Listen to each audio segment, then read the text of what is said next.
We are joined once again by the incredible Ninja Squirrel, whom we did not threaten to lock in a basement unless he GM'd for us. That's not how this worked at all. We considered it, but decided that that was inhumane. We just had to go with cookies and dice instead. I was going to say, bribe him with dice instead. Yeah, exactly. It's a much better way. Try bribing your GM with dice, and then move on to the lock them in the basement thing if the dice doesn't work. If you have dice, to, snacks, How do you feel about edible dice, Squirrel? Only if they're from Colorado. do you know what? Like for his next birthday cake, though, somebody should just make him a dice. We should make a D20 or a birthday die. cake and send it to him. And just send it to No, him. just the picture. I actually have cookie cutters. You guys know. I have those cookie cutters. So yes, and I have heard about people that have gotten like rock candy that look like dice. And then the joke is that when you roll terribly, you just pick them up and start eating them, but you haven't told anybody at the table. So they just see you pick up your dice and start chewing on them. Whoa. That was weird. Oops. Every single time. Yep. Well, what happened there is, so it's window captures capturing Foundry, and then when I click to go to Twitch, Twitch is like, it was like, I'm going to open up in that tab, not in a different tab, in that window. And Windows isn't smart enough to continue to look at the one tab. Anyway, so this is Windows Smart. Anyway, this is a very smooth introduction to what's been going on. I think what I'll do is I'll go ahead and give a recap, so we know where we are. So last time on Defy the Stars, we kind of finished our shopping a little bit. We got our cargo off and on that we needed. So we have a box that may or may not have wrecked another ship. We don't know. And that's going to Ganymede. We got some of the guns and stuff off. And then we have some more that we're going to go to Ganymede and sell because, nothing says Farmer Planet like bringing them a bunch of guns. And then the Martians on the ship had a brief psychotic break last time where we considered sneaking / asking for a tour / some fantasizing our way onto a Martian warship in order to plug in our Pandora's box of wonderful goodies. It's probably going to kill everyone. It was the Martians and one very insane belter. No, I think the belter was going to stand back and watch, to be honest. Insane and belter, isn't that the same term? Yeah, a little bit.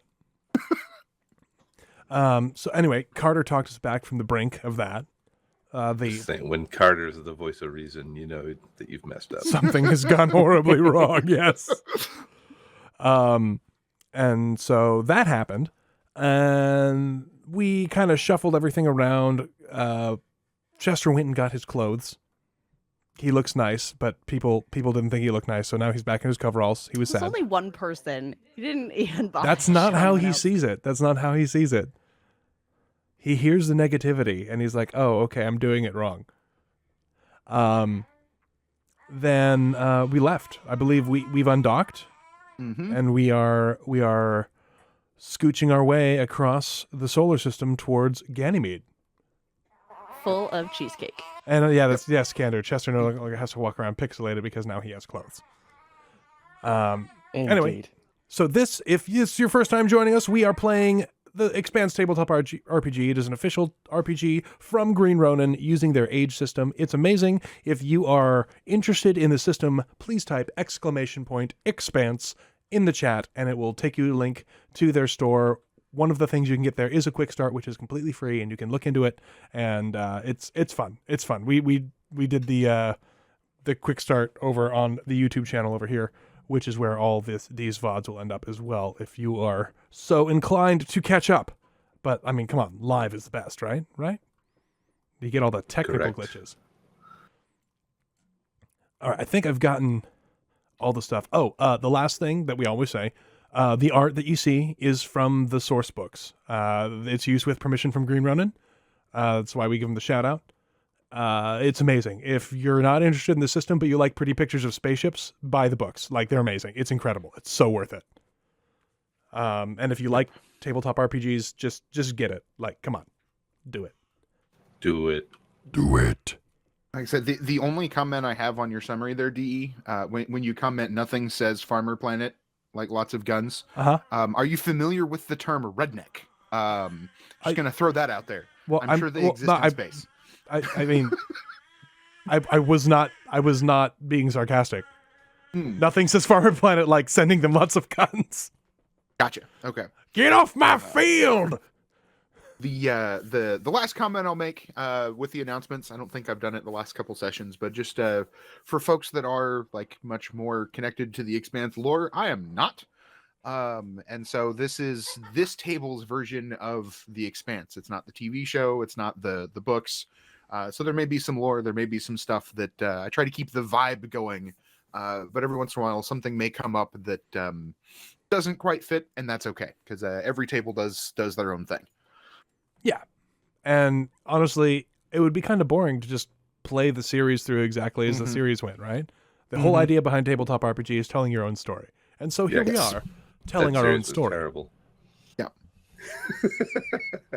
I also want to mention that I don't think Chester said anything to anyone about what happened on that other ship that was carrying this cargo.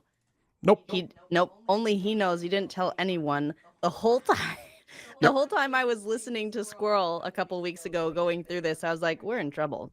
But he didn't tell anybody else. Chester would not have thought to tell people.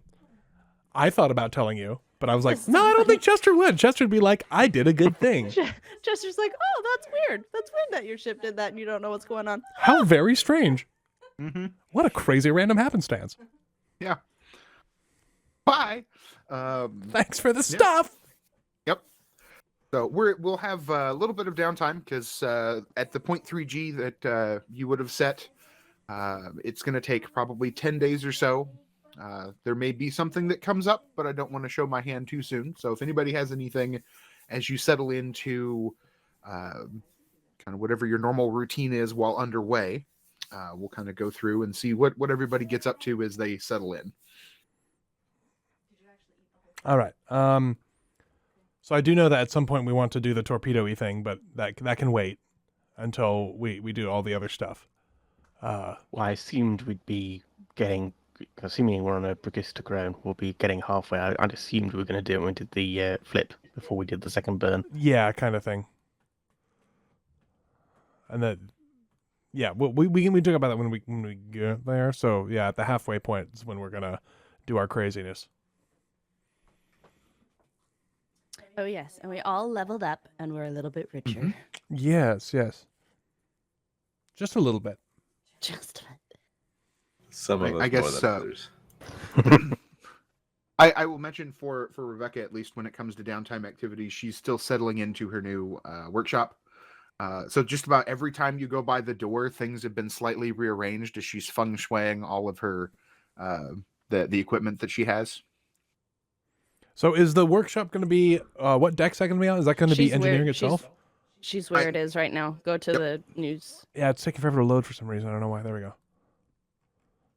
Okay, so the workshop is like in her quarters? No, that's not her quarters. She would have, I think she claimed one of the others. This one was technically unused, so the bunk has come out and been converted into like a benchtop space, and then there's she's getting tools hung up, so it's organized and she knows where stuff is. Rebecca's is up here. Oh yeah, the bed that says Rebecca on it. It says Rebecca, yes. Yep, there you go. I see the thing. It wasn't a picture, so I didn't know. Mm-hmm. That's how that works. Right. Words are hard. So, yeah. Well, if no one else has anything, Chester's gonna trundle out of his room over to what was it? K, I believe is his name, right? The unconscious dude. Yes. He's gonna go in there and he's gonna do all the pokes and prods to keep him comfortable. Turning him, making sure he's not gonna get bed sores, making sure everything's going well, making sure he's not waking up all the way. Obviously, he's got the thing set. Just making sure he stays healthy, making sure that now can can the auto dock,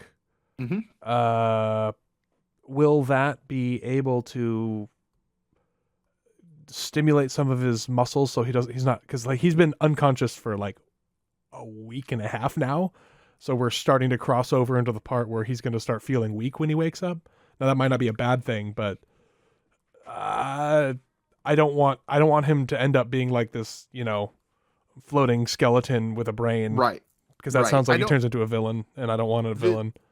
The auto dock that you have is probably capable of doing a little bit to help that, but it's not.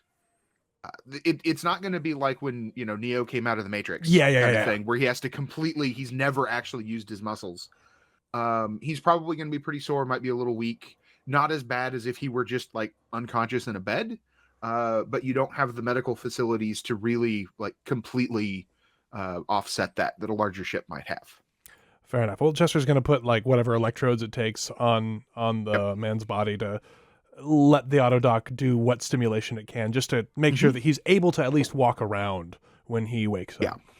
Chester's doing his best to take care of this person. So. Yep. That would be easy enough to do. I guess while you're there, phone cord out of the way. Maybe go. Oh, I need to remember. Because I don't think I did that last time. Nope, I did reset it. Okay, good deal. Right, the churn has reset because we are in a new adventure now, or a new whatever arc. New arc, new chapter. Yeah. Steroids and space radiation. say- Yes.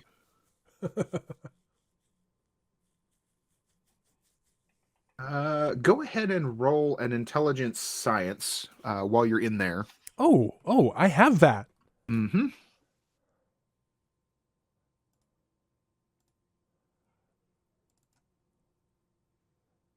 And we'll just kind of see. Well, okay, so the science is technically theology.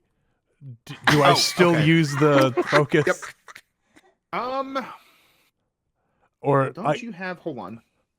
I have a medic talent. I have intelligence science because what the book told me to get was intelligence theology. That's not something you can select. All you have is science, and theology is a subset of the science. So you're talking to the Omnissiah? I mean, I'm Pray about it. light some incense. I'll pray. Pray for guidance. Just roll it as a flat intelligence then, given that you've got the medic talent. Wow. You did that this time. I can't even see the things. It's all broken Oh. link pictures. Triple twos. Oh. I'm gonna refresh real quick. Huh?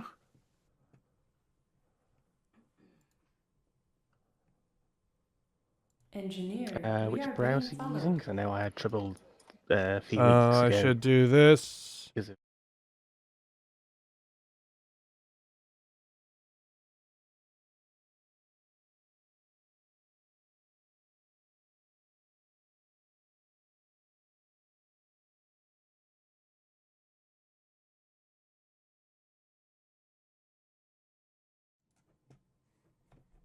Hey, and my dice are the proper color now. And you can read those really well? I thought you had trouble with red on like brownish. If it's a dark red, yeah, these are fine. Okay. Okay, ability test 9. That's super awesome. Barely an inconvenience. The as you're going through and like analyzing the reports and the information that the autodoc is giving you, you gather you're probably pretty close to it being okay with the patient waking up. It's still monitoring some I'm not a doctor, so I don't know what the terminology to use. It's still wanting to keep him under for a while, just to make sure he's suffered some head trauma and it's dealing with that. But you are getting closer. He is getting better. You're seeing progress. Does it look like he will be waking up before we arrive at Ganymede? Or would So I on not a know with that 9? roll? On a 9, Possibly. It kind of depends on how he continues to recover. Okay. Well, on that, well, I'll just make sure everything's all secure in here. Make sure he's all tightened down, comfortable. In case we do the flippy, burny thing. Yep. And I will head up to. I'm assuming. I don't know where everybody else is. I'm assuming Thomas is on the bridge in the pilot seat because we're flying around. Well, yeah, but he doesn't have to sit up there the whole time. Yeah, I don't know. I'm just going to poke my head up on the bridge and see if anyone's there. Or see if I see anyone on the way up there. We'll say I'm there for the sake of argument. Okay. I'll poke my head up. Hey, Thomas. So our passenger, K, I think his name is, he's getting better, and it's possible he might wake up before we get to Ganymede. And he'll probably wake up for sure, definitely sometime after on Ganymede, unless I intentionally keep him under. So, is this something we want to talk to the whole crew about, or I'm just trying to give a heads up? I've been taking care of him. He's still in good shape, but well, I mean, he's a first things complication. first, we probably need to lock the door, but whether or not we keep him under is probably a decision for the whole crew. Chester pulls out his tablet and asks for people if they are available to pop over into the common area, the kitchen. And he's going to duck down. June is going to come on up. As will Carter, since he asked so politely. Nigel's already there playing chess with the drone parts. Now, when you say playing chess with the drone parts, you mean he's made a chessboard out of the drone parts, or you have made an arm out of the drone parts that is playing chess with you? No, Yes. there is. You have to imagine a drone with servos playing with parts of itself as the chess pieces on the dining room table. You are a very unique individual, Chester says to Nigel. So, once everybody's there, does Rebecca come up or not? If she doesn't care, it's fine. But I don't know if she's coming up. So Chester would wait for a few minutes to see if she's coming. Rebecca would eventually make her way up. I'm just trying to not forget the NPC, basically. Yep. It's good practice. Going to move off to one side.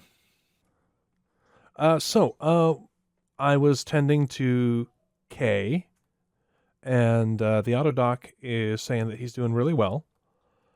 He's been under for a while. There's a little bit of muscle atrophy. I'm working on that. But he may wake up on this journey. Hard to tell. He almost certainly will be awake during our stay on Ganymede. So the question now is, do you want me to keep him under? Because there's no real reason to. It's expending drugs, and drugging someone against their will. So it's not like, I'm not super comfortable with it, but I understand that he's a complication to our operation of the ship, which used to be his, which is now ours legally with the paper, or whatever the term is in the Expanse century. We have the documentation saying that this is our legitimate salvage, but I just wanted to let that come into the common knowledge here, so we could talk about what we need to or want to do with him, because we're going to have to deal with him at some point. And by deal with him, I mean send him somewhere safe. He says, looking at Carter. I would never do anything untoward towards a defenseless human. Yeah. Well, if he woke up, he wouldn't be defenseless, would he? Anyway,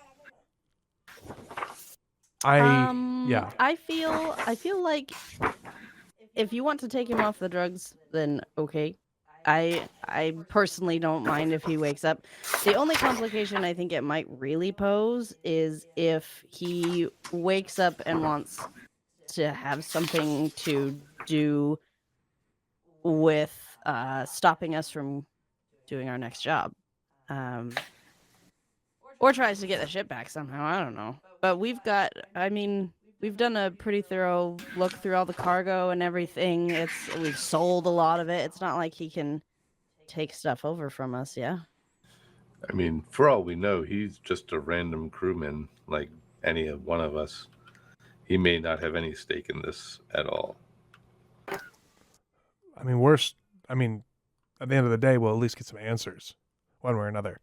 And I'm just wondering, is it better to have him awake on the... I'm not going to try and wake him up. I want to make that clear. I'm going to let the auto dock make its decision. The auto dock still wants to keep him under for a while, but we're getting close to the point to where it'll let him wake up on his own.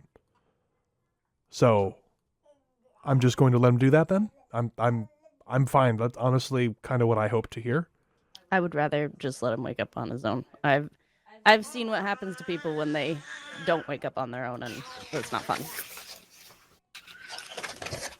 Hey, Squirrel, your frantic page turning is coming through the mic, just so you know. Oh, I'm sorry. It's okay. That's okay. By the way, while we're out of character, did you start recording? I did Oh, right good. away. I'm so good at this. Because I was watching your stream, and there's this new thing that Twitch is doing that is like, I'm gonna minimize the stream to show you a banner ad for no reason, and then I'll slowly come back into the full screen. Yep. and I hate it. Yep. I love how Twitch is apparently a goblin in It Nab's is. world. I adore it. Yep. Oh, now I want Nab to do a D&D game where she plays a goblin. Oh gosh. Next time on The Expanse. The crew gets together and plays 5e. You know what would be even better though is invite Zorinia to a tabletop and have her literally be a loot goblin. Oh, man. Only if me and Candor and D can be murder hobos. Oh, geez. Anyway, we're losing the Don't do it. plot. Don't do it. The preferred term is treasure transient. I'm just gonna. Spoken like a true murder hobo. Wealth I have one reallocation character. technician. So we're allowing him to wake up on his own whenever that happens. I think that would be best. Okay. I have an alarm set to my terminal. If the autodoc thinks he's about to wake up, it'll alert me. I'll be able to be there waiting for him. I will keep his door locked so that if he does wake up and I don't notice for some reason, he will be stuck in there and he'll have to calm out with the ship's intercom. Sounds like a plan. I would also suggest that you don't go in there alone. Yes. Okay. And If- here's if he's hoping awake.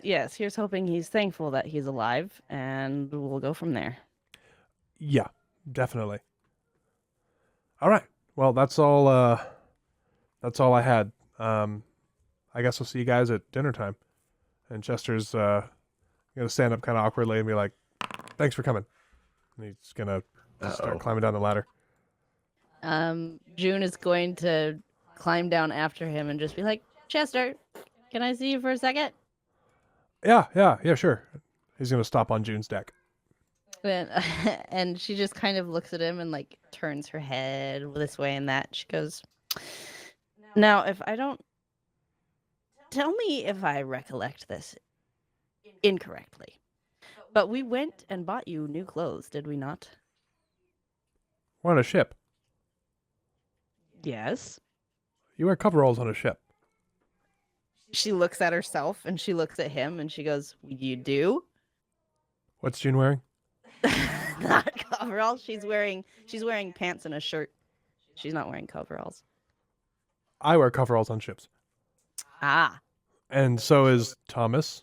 So is Carter. So is Rebecca. Thomas isn't. Speak So for is- yourself. Yeah, Yeah. you're speaking for all these people. Do you even look at people? I don't think he does. He looks I up. don't- He looks up through the ladder, They're all very, looking down. very confused. All He their could faces are swear just that they were all thinking wearing over there. coveralls just a few minutes ago. It is a safe assumption that that's how Rebecca dresses. On, Oh, on sure, ship. absolutely. Yeah. But yeah, So Some does people Nigel? wear coveralls. Some people wear coveralls on a ship because it makes it easy for a few things, right? And there's no floaty bits or whatever. But look, man, I haven't been able to see the clothing that I so meticulously helped you pick out, and I am extremely upset. Oh, thank you for the raid. Holy crap. 1 second. Yeah, 1 second. We've We're got a getting raid that I have to acknowledge. That guy Trench is raiding with a party of 88. Welcome, that guy Trench. Welcome, viewers. So, I Pressure's think on. you were just coming from Space Engineers. This is not Space Engineers. We are doing some tabletop. This is tabletop. This is Expanse Age from Green Ronin. It is, so think Dungeons and Dragons, but in space with no dungeons or dragons, but with spaceships, guns, and political intrigue. And you've pretty much got it. Nab's got the details there. You can check out the materials at that point. Welcome, everyone. Thank you, Trench, so much for that raid. That is very, very kind of you. Space Engineers is kind of a lateral translation. Fair enough. Uh-oh, Jure, he doesn't have a shout-out. He What? doesn't have one. I don't have one? What a noob.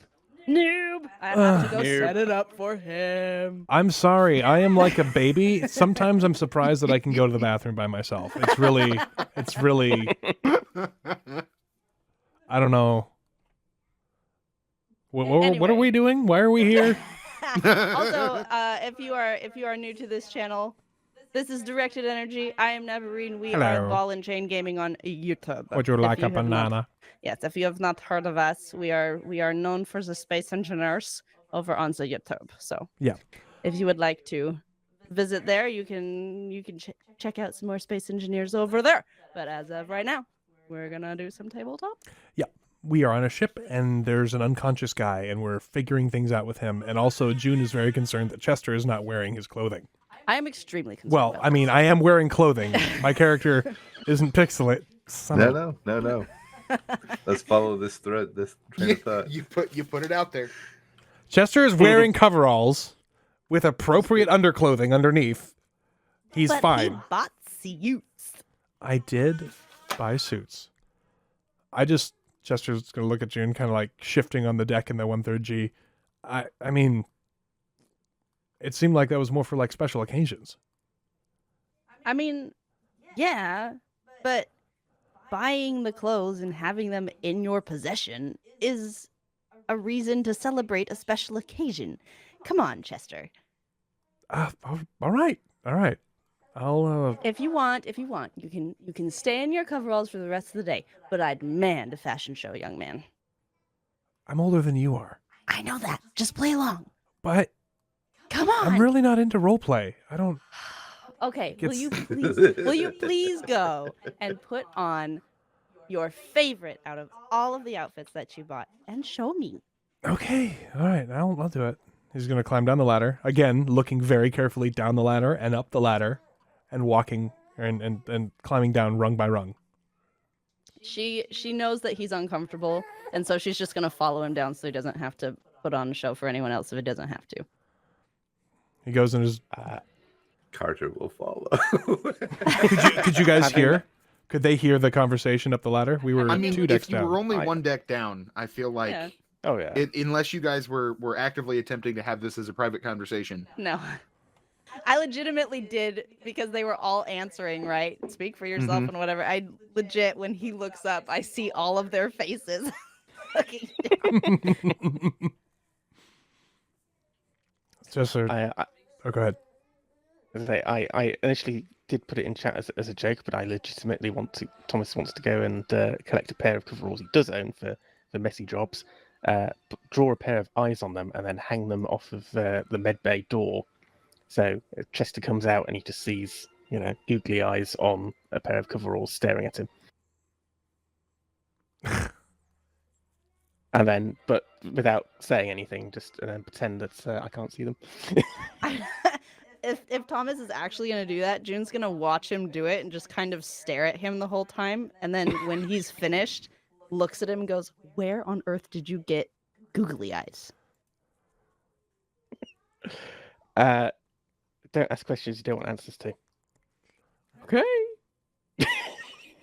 She just turns around and watches Chester's door. When Chester walked into the door, by the way, you definitely hear the lock go click when he shuts the door.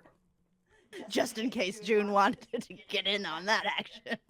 No, it's less of that and more. He's just He's just super shy. Poor man. So he goes and pulls out his clothes. And now we're going to roleplay putting clothes on one leg at a time. No, just kidding. He slowly unzips his coveralls. Oh God. Not that Dirty kind of game. checks. Good night, folks. Good night, kids. So Chester We changes. found the bard. That's all I'm saying. I'm clearly the paladin. You come out and you try. Sorry. Are you okay? No. I just, That's not okay. Mission no, accomplished. I'm not. We've broken I just dad. had this fantastic moment in my head where this bard character walks out with his suit and has to roll to see if he can seduce the googly-eyed thing.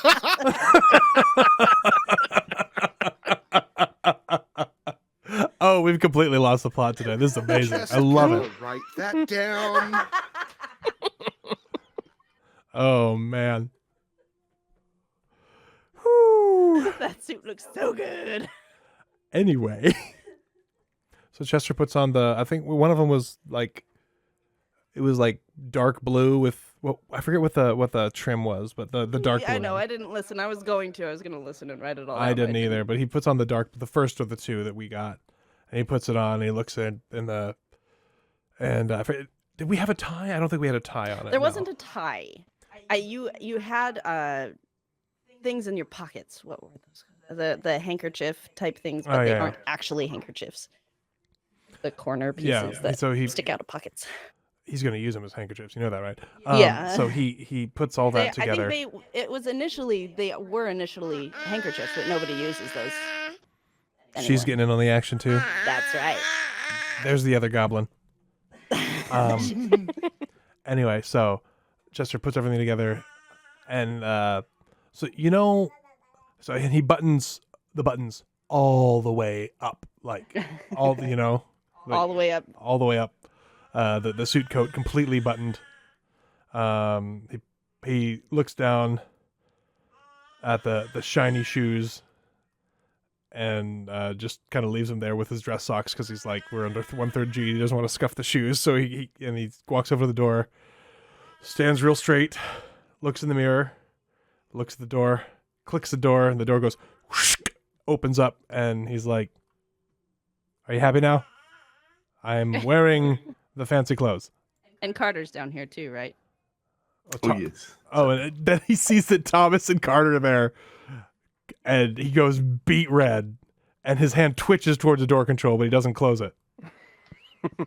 I think it looks fantastic. Carter, Thomas, what do you think? Doesn't he look great? Look at him. I think he looks scrumptious. Thomas Wolf whistles. Chester, I'm legitimately proud of you. I think it looks fantastic. Now, could you do me a favor? Can you give us a spin? That is a good favor to ask. Why don't you do that first? Chester sighs, steps out into the room here, and like puts arms above his head like a prisoner, and spins in a circle very slowly. That looks fantastic. Look at how well that fits. They did a great job. They did do a good job. It is pretty comfortable, I do have to say. It does look very good. Now, could you do me my favor here? Could you please unbutton the top 2 buttons of the dress coat so we can see the shirt that we bought with it? Oh, That's how it's supposed to be worn. It's Why okay. do they- You've never worn one before, Why- and I'm just trying to help you. why are they there if you don't button them? I mean, it is a little warm, and he pops the 2 buttons on top. Ah, look at that. Look at that pop of color. Oh, that's fantastic. Chester, you look great. Thanks. He's bright red. Like, and he's got kind of like duskier skin too, so when he gets bright red, it means he's blushing a lot. Yeah, definite flash of colour, and the shirt's pretty bright too. I think it looks fantastic. I think you look swell. And she claps her hands and she says, I'm very, very proud. And I'm glad that you were my first fashion student. I hope we get to do it again. I am hoping also to see the other suits. If you don't want to do it now, I understand. But I am a captive audience if you want to do it. So suffice it to say, at this point, he gives in and he just does the rest of the suit dressing thing. She cheers him on the whole time. She's trying really hard to make him realize that it's okay to be confident in himself. And she's not doing it in a way that is over the top too much. She's being playful, but she's not going to go too far with the teasing tone so that he understands that she genuinely does like it and that she's proud of him. Chester might pick up on some of that tomorrow, but he's mostly just very embarrassed. And he's just trying to make his friend June happy, and this seems to be making her happy, and it makes him happy to make his friends happy. And if Thomas and Carter are going to stare at him too, then I mean, so be it. At the end of it, he does get back into his coveralls because he does not see the point in wearing nice clothes on a ship where he might have to do work or fix somebody who's bleeding, and he doesn't want to get them messed up. And he puts his boots back on because he's not going to stay in his socks. Yep, fair enough. He puts one of the extra napkin squares in his pocket, though. Carter and Thomas, do you have anything you want to tell him? You look good, bud. Mm-hmm. But I think June might have some ulterior motives. Keep your door locked at night. Oh, you're so mean to me, Carter. Chester just gets even redder. Doesn't say anything. And then just kind of shakes his head and rolls his eyes. June, at this point, kind of like sidesteps over to Chester and she half whispers, It doesn't feel nice when the rumors are about you, does it? He just walks in the door and shuts it. He can't deal with it anymore. He just can't deal with it anymore. June just kind of smiles because finally that point was driven all the way home. He got it before. He got it before. And now she's sure. Yep. I will say at some point Rebecca would come, kind of hand over hand down the ladder back to her machine shop and just kind of looks at all of you as you're standing there looking at Chester. Doesn't say anything, but she may be questioning the sanity of the people that she's on a ship with. But that's nothing new. That's right. She's getting paid. She's happy. Yeah, pretty much. Go back to your She had machines. tools. Yep. Go back downstairs, if this Grease is what Monkey. it takes to get new tools, that's fine. At some point, June is probably going to bring up that, Chester's clothes are your machine shop tools, so come on. She's going to try and take my clothes now. You know that, right? There are tools in here? What's going on? Anyway, June turns to Carter and Thomas and says, "Thanks for the support. I think he needed it." Carter just gives her a thumbs up and then drifts up back to his own cabin. Thomas nods and smiles. His recollection is he was mocking most of the time, but just glosses over that. It's even the mocking means a great deal because you boys are weird. And then June goes up.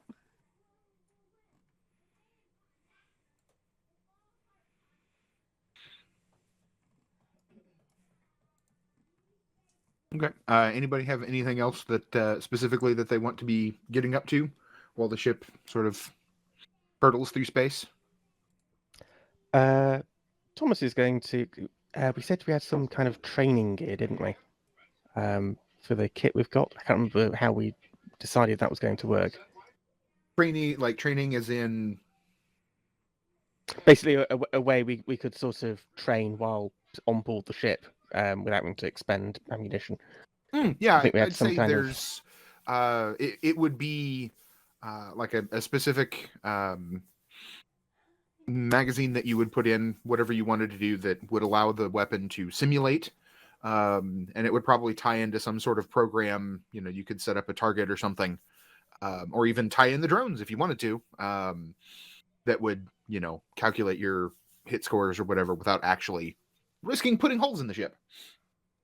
Excellent. Well, just seeing as Thomas has practiced with the assault rifles, he's also going to practice with one of the sniper rifles for it. Okay. Let's see. Do the training Okay. magazines make a lot of noise? Oh, please mean- say yes. Yeah, because if they did, actually, June got a sniper rifle. I remember getting one before Uh-huh. everything, and she does not know how to use one. Part of me wants to say no, but part of me also feels like part of training would be making sure The that the noise. person training is used to like the sound and the recoil. I don't know if it could be able to simulate recoil much other than like having some kind of spring kick in there in the magazine itself. See, that's the part of me that's struggling is the part of me that actually, sort of understands how all of that works, but the GM in me says, nah, don't worry about it. So I will say it both makes noise and provides the recoil Okay. because space technology magic. Yeah. Collapsed Epstein drive, some sort of nonsense. I don't know. Reverse the polarity of the There you go. sniper shell. Yeah, something like that. It's a tiny microgravity thruster that fires when you pull the trigger. So it goes Just bang with works. a vengeance then, huh? Uh-huh. Yes. Yeah. I would also say in the space you have, it throws up some warnings that you kind of don't have the range to train with that particular rifle like effectively, but it does the best it can. Yeah, it's I mean, for a role play point of view, it's more sort of explaining to myself why Thomas's accuracy score has gone up a tick rather than getting a particular familiarity with sniper rifles. But it's also just sort of getting used to operating the sniper rifle, sort of reloading it and stuff. Because I say he's practiced with the assault rifle, so want to get some basic familiarity with the bigger ones too. Yep. And I'd say like what time of day is it that Thomas goes down to do this? Is it immediately after the fashion show, or is this like a couple of days in, or? Oh, it's probably a couple of days in. Part of me wants to say do it in the middle of the night, just because, but no, just sort of a lunchtime between having gone up and checked the navigation, checked the autopilot still doing as expected, then pops down. Yep. Without telling anyone, just starts plinking away with the training rounds. Okay. Then I'd say at some point, everybody, wherever you are, probably 2 or 3 days in around lunchtime, you just hear the what would very likely sound like the report of a rifle being fired, kind of out of the blue. Okay. So June is at the googly-eyed thing. Chester's been ignoring it for the past few days, by the way. He's completely ignoring it. Over the past couple days, she has started putting hair extensions on it. And she's been braiding it, and then she added like a couple of accessories to it as well. So now it's got like a pin in the lapel and a couple other things, and she's been working on its hair.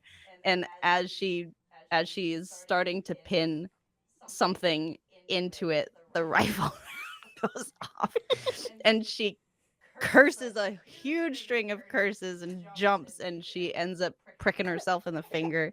And if I have to roll for that, I'm willing to roll for that. But she curses again, puts the pin in there angrily, and shouts down the ladder, "What was that?"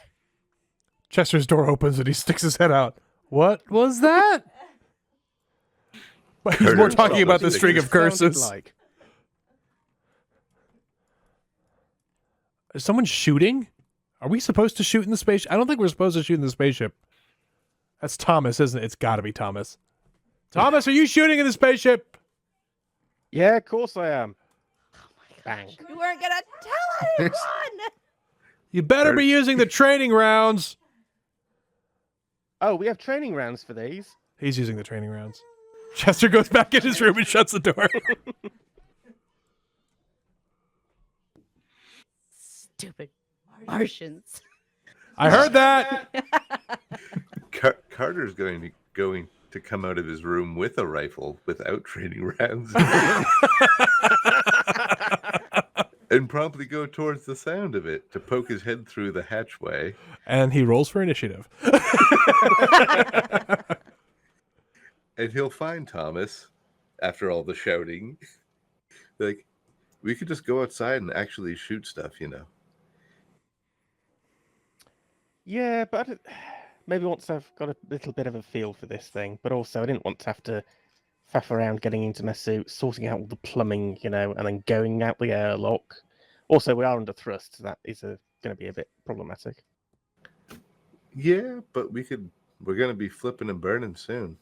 And if you're going to be fighting, you probably want to get used to that heavy armor. I mean, assuming I let you borrow some. Thomas is going to mull this over and sort of shrug and say, well, we're going to be outside messing with the torpedo anyway, probably, so may as well do it all in once. Fair enough. So we're going to shoot the torpedo? Well, if Nigel is available, sure. Well, in fact, if the whole crew's available, because if something starts going wrong, we probably all want all hands on deck. Good point. How far out are we from the flip and burn? I mean, Thomas is the pilot. Yeah. Thomas answers. Candor doesn't know. Thomas knows. Candor doesn't know. Exactly. You're probably 2 or 3 days into the trip at this point. However the orbital dynamics of that would work, wherever that would put you for when you wanted to stop to whatever poking and prodding you were going to do. Location isn't important. I think it's just time at this point. Time. Like, with the way orbital mechanics work, location is almost immaterial. It's just how far out for me from next maneuver or arrival are we, basically. Yep. So says a bird that somehow got in the ship. So probably, well, according to the chart, about 195 hours. So we got time. Yeah. Maybe next time you start plinking away, you just let us know first. Where's the fun in that? And Carter's going to go back to his room.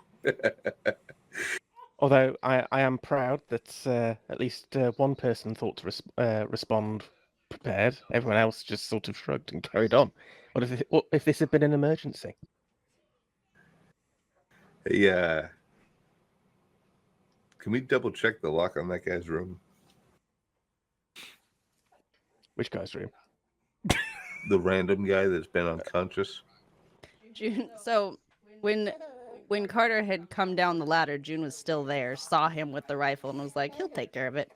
It's a problem." So, but as he comes back up, she is finishing up with a braid on one of the hair extensions, and she just kind of she's had her ear pressed to the door slightly as she's finishing up a braid and tying it off, and she goes, "I don't think it woke him up, but I don't suggest he does that again." Bang.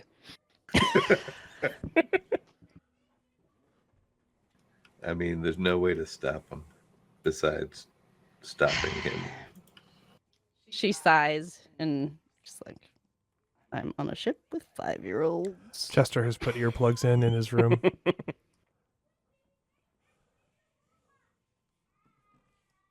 So yeah, after a decent amount of sniper rifle practice, Thomas will pack everything up very neatly, make sure everything's been cleaned and maintained, and continue about his business.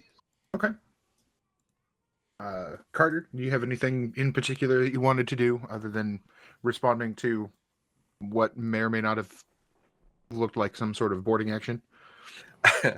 He's just kind of going to spend his time kind of going around the ship, checking seals, checking O2 stuff, making sure the equipment's locked down, the typical things belters do as a daily routine. Okay. Then Thomas, part of your normal routine would probably be the ship does have passive sensors, That's just keeping an ear out, making sure you don't run into things. But I would assume every once in a while you probably run something a little more active, just to see if there's definitely. anything out and about. So go ahead and roll a. It'll be an intelligence technology, and you will add the ship's sensor score, which I believe is 1. Do we have a sheet for the ship somewhere? Is that under the characters? I thought there was, thought but yeah.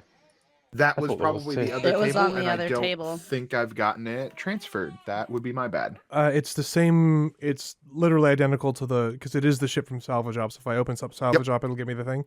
Yeah, let me give me a second. Page 3, because I do have it.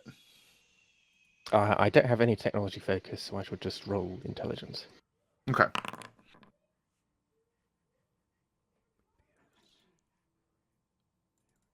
Oh, you rolled that privately, so I can't see it. Oh. It was a 24 or an 18. There we go. Why is it? There we go. Okay. I'm not quite sure how I managed that.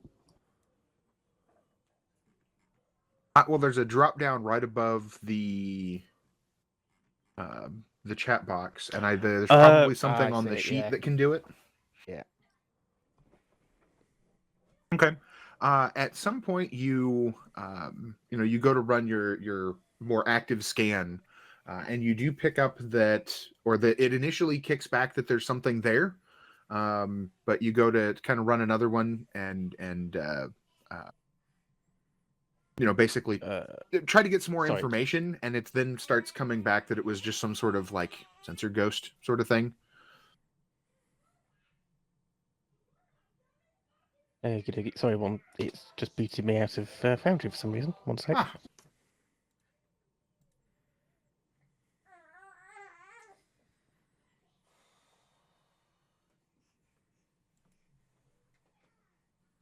Okie dokie. Sorry, I'm back in now.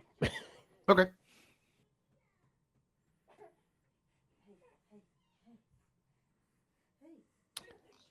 So is there anything else I can do to sort of further interrogate this sensor track and see if there's anything about it that jumps out? I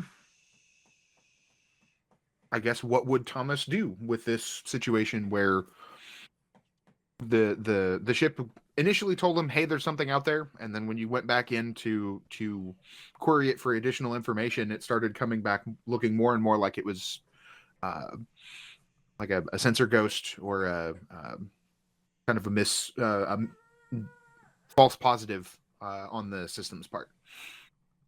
So Thomas, being Thomas, is a bit of a paranoid so-and-so, so he's probably going to let everyone know that there's an intermittent track has been picked up, and he's going to run another sensor sweep, but sort of narrow band, roughly in that direction, rather than sort of a general search. Okay. Then you go ahead and roll another one, and that, yeah.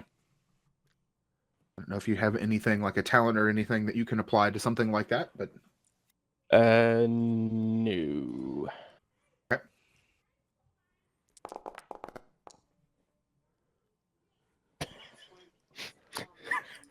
Okay, doing really So well. many The dice doubles. rolls, so, yeah. But doubles don't. So yeah, we did couldn't determine find where it that said that had been read in error. Yes. So Yeah. Yeah, we think it was something from the quick start to make it go Mhm. faster. okay, let me do.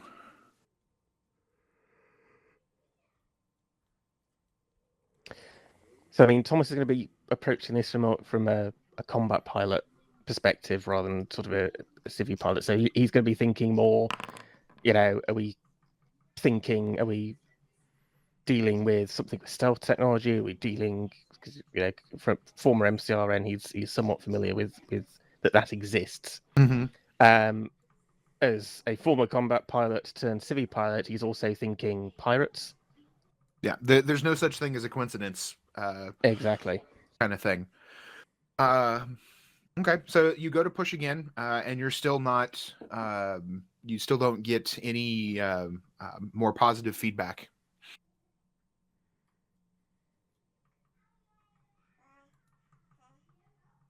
By this time, has anyone else had a chance to respond to the message I put out, sort of saying, "Hey guys, we've got an intermittent sensor track. I'm doing what I can to see if I can clear it up, but I'm not having any success." It might be nothing. It might just be a sensor ghost, but I could do with a second pair of eyes. Jester will come up to the bridge. He won't respond, but he'll come up to the bridge. Yeah, Carter's on his way. Anything I can do to help? Well, just in case I'm being a bit jumpy, because it is quite quiet out here. I was doing one of my usual sensor scans. The ship picked something up, told me there was something there. When I tried to zero in on it, see if I could clean up the data, the ship is now telling me there's nothing there. Is this sort of out of character? Is there anything? Is it just sort of just a bearing I have saying, in this direction we picked up a radar return or something, or was it sort of more localized to an area of space? What was it? Some kind of radiation emission? I suppose what I'm asking is what made the ship initially think there was something there? I'd say it was probably it initially thought that it was detecting some sort of like energy signature, some sort of emissions. That when you've gone back to like further query and you investigate and more actively check that area, you're not getting anything else back. Like the ship would have passively picked it up and said, "Oh, hey, there's something here. You might want to look at that." But then every time it's telling you, "Oh, nope, I was wrong." Jester, nothing there but space. Jester, having been aboard warships, I'm assuming you already tried to burn through with a stronger radar pulse? Oh, somebody's been playing Nebulous. Yes, I have. June comes up during this conversation. Just to play it safe, I would say we adjust our course a bit if we can without adding on too much time. Because if it's somebody who's on the float looking to ambush us, if we can force them to correct their course again, the ship's passive sensors should pick it up again. It could also be if it's some debris or a cloud of micrometeorites, we could do with just twitching the stick a bit. I say trust the pilot. I'm inclined to agree with the pilot. June has been quietly listening and watching the scanner. She doesn't know too much about it, but after working on ships for a while, she knows a little bit. Can I roll a perception intuition and see if her gut says anything about it? Sure. Yeah. That would work.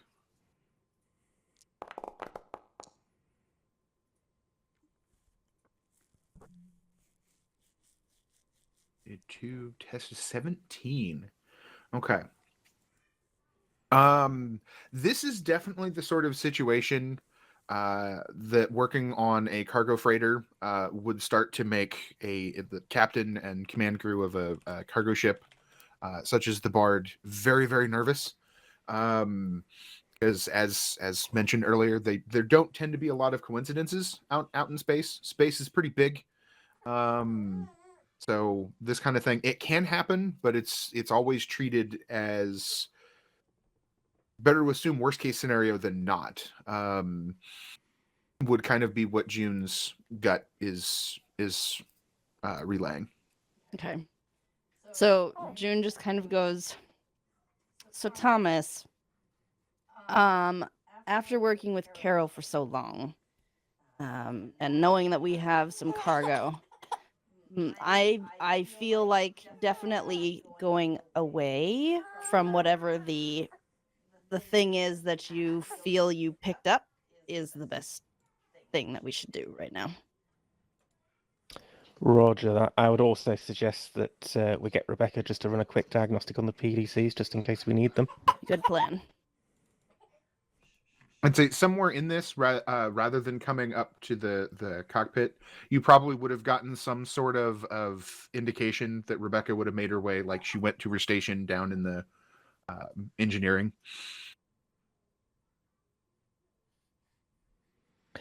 So I just, using the ship's internal systems, I send basically a text message to Rebecca asking her to just do a quick readiness check on the PDCs. I also, as a general thing, calm everyone and say, make sure you stood by a acceleration couch just in case I need to put my foot to the floor.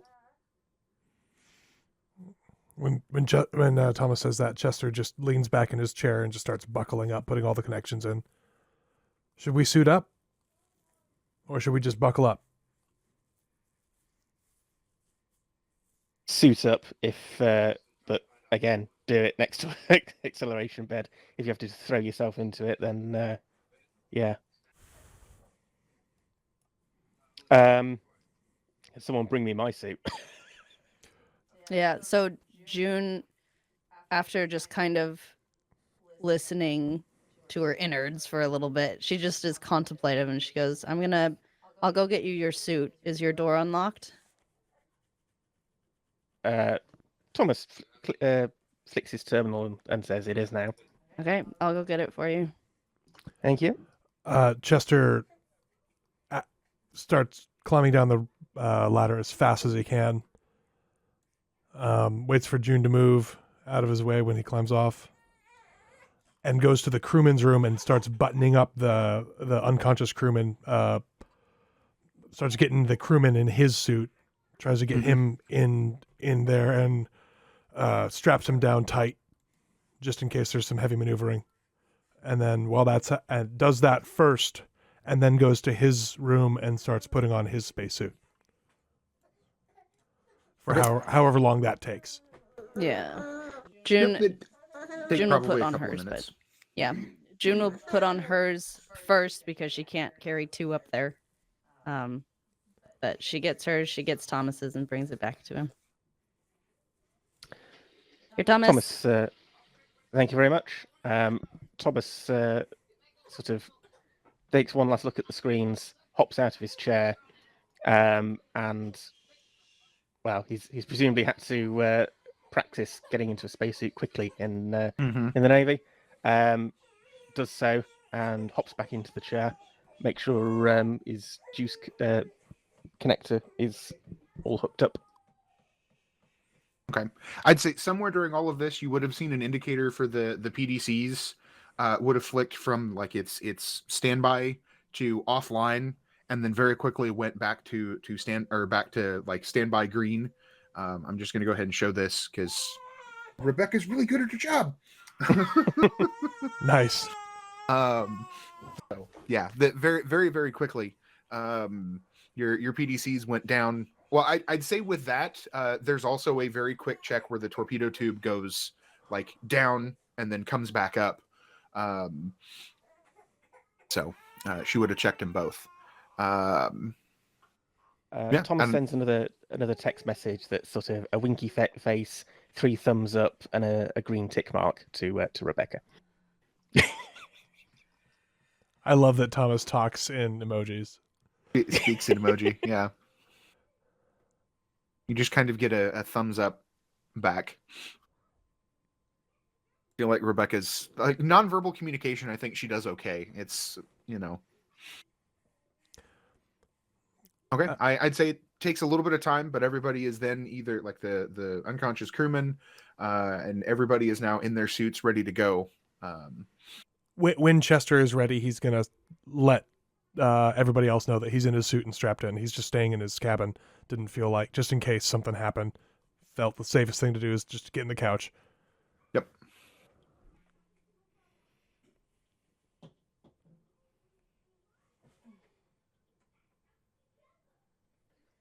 At this point, And now we wait. I was going to say, Thomas is going to relax into his chair.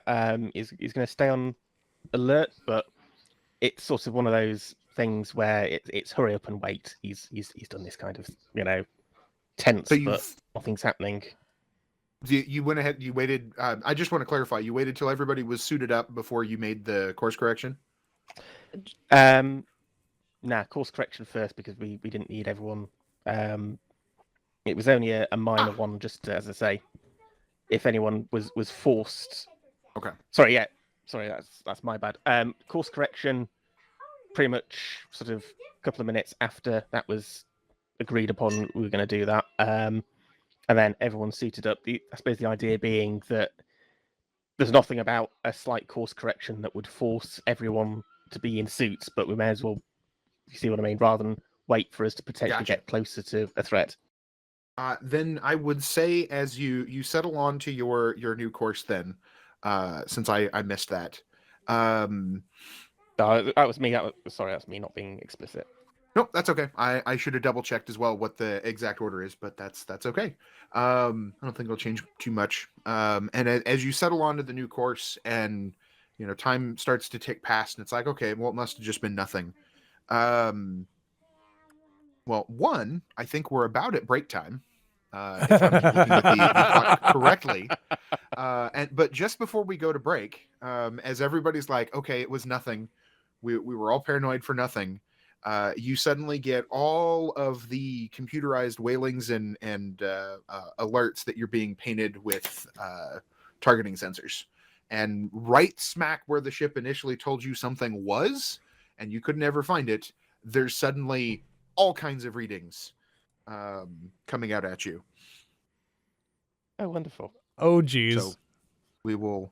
And on a totally unrelated note, the space-based combat starts at page 130 in the book. If anybody wanted to have that open, because I have a feeling we're gonna need it. I will say the location, just so you know, is out at long range. So. Okay. Oh man. Oh man. Spang. I'm going to need to put this into this. Bang. And for anyone who may be new, space-based combat in this game is extremely deadly. Unless you're in the UNN. I would say, unless an MCRN warship is firing a railgun at a UNN ship that should be reasonably equivalent. Yes, in that case, you get spang. Yeah. I'm going to push up the BRB screen here. Yep. Yeah. The tabletop screen is still up. I'm going to leave the chat up, so if you guys are chatting to each other, stream will hear it. I'm going to take a bio break.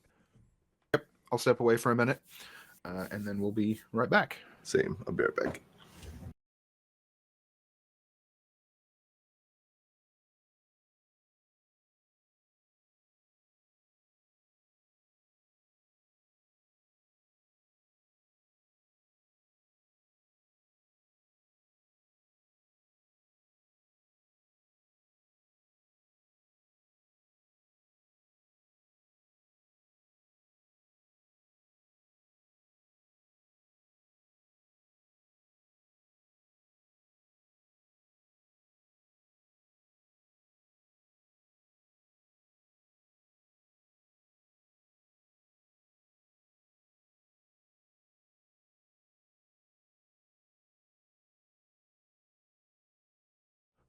I'm back. I really need to get a different intermission screen because it says unexpected intermission returning soon.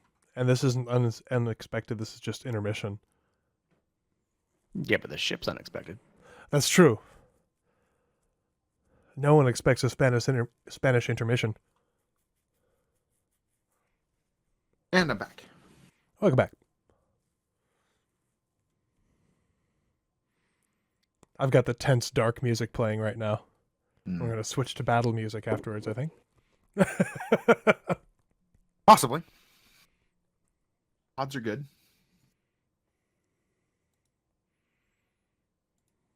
I will mention you got really, really close to picking them out before you made the course correction.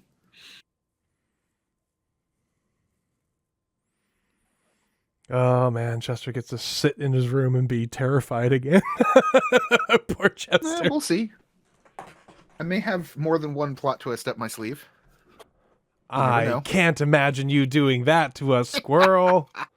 Not after the last time we had our... Not after the last time that the dice said that our freighter ran away without getting hurt because it was just faster than anyone ever expected.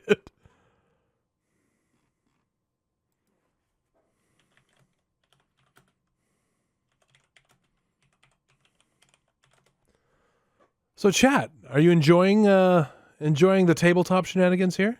There's not a ton of chat interaction during the roleplay itself for obvious reasons. I feel like it cuts in too much, but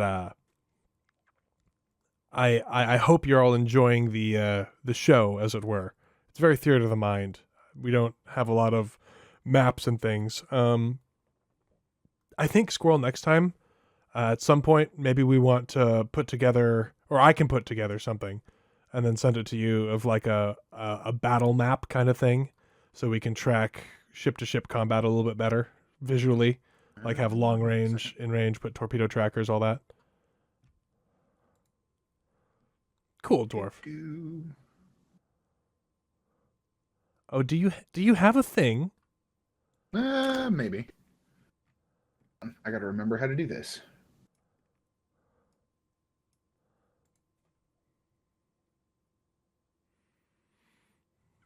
And yeah, so what he meant about the space combat being very deadly is like if a torpedo or something gets past your defenses, especially our ship is very fragile because, you know, spaceships aren't designed to get hit by missiles usually. If it overwhelms our hull, it'll basically destroy our ship. We as TPK. characters might survive depending on what the GM is feeling. If he's tired of doing Defy the Stars, then we might all die here. But the combat can kill you very, very, very fast. So Yes. in the Expanse, it is wise to often avoid combat when you can, especially when you're, you know, level 3. Some of you may die, but it is a sacrifice I am willing to make. Yep. Let's see. Okay. How does that look on your end? I see it. I'm realizing that I was trying to make it more opaque, but Okay, so what you can't read here, chat, really, this here says, oh, let me move my cursor. This here says fired at long range, fired at medium range, fired at short range. So torpedoes that'll be take the torpedo one tracker, round and that's to well, switch. hold on. I might be able to. If I shift that over. A torpedo takes one round to change range Figure- bands. Not that we're going to be using torpedoes or anything.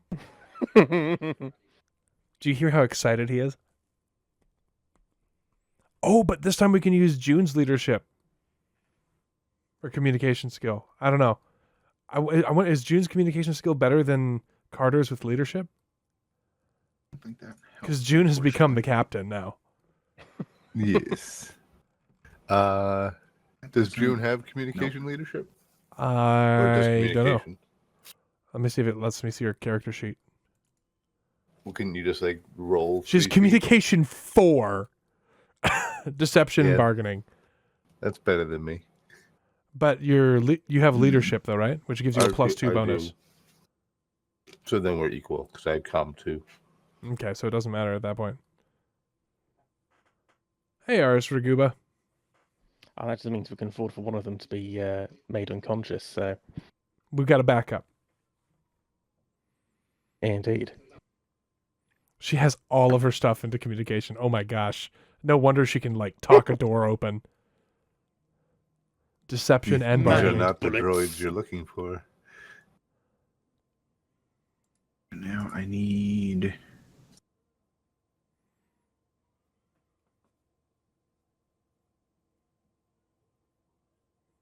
Salvage ops for the. 'Cause I've not opened the that document. So which page on salvage op? Page 3 for our ship. Yes. Okay. I thought if I just have that to hand. We're a large ship. We have 2d6 hull. which is not a lot. NA. Competence is us, is what we are basically. So Yeah. because Yes. when you find So the ship, it's derelict. negative. So sensors of 1, full coverage 2d6 point defense network, and a single torpedo tube.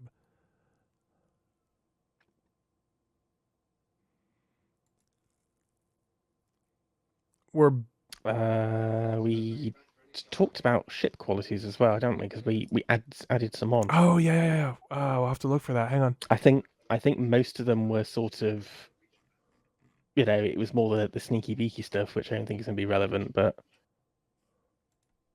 The transponder thing is what we did. I know that. yeah,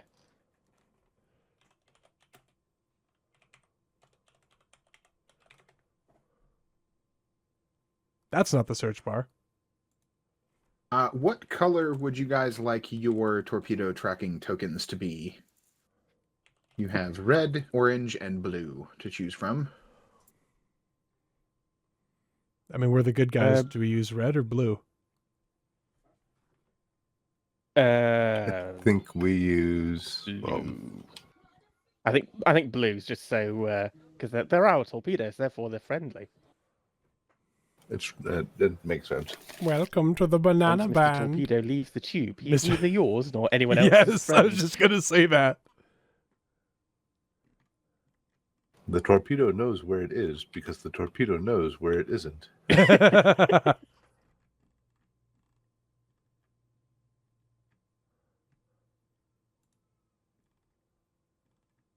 Let's see if that worked. Yep.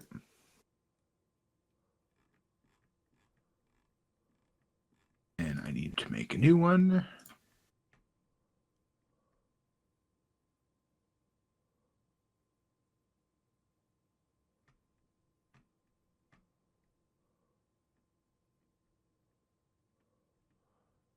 I'm searching the chat to figure out what we added to our ship because I don't remember. I mean, it may be one of those things that we finalised during the session. Well, we did the thing where we can rename the transponder. Yes. Nope.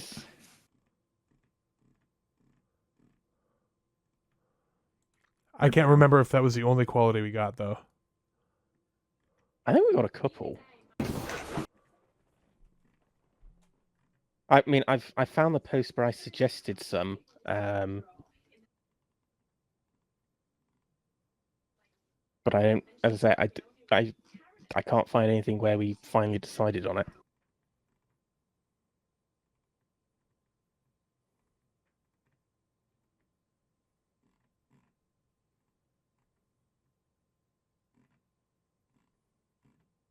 Okay. I believe you should all now have access to there is a random sheet that's torpedo for the party, and you should be able to create more of them and move them as needed.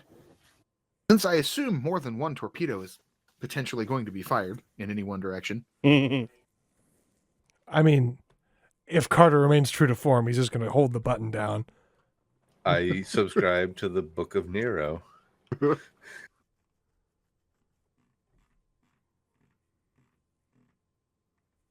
So Nab's trying to put the baby to sleep real quick, so that's what we're waiting for right now.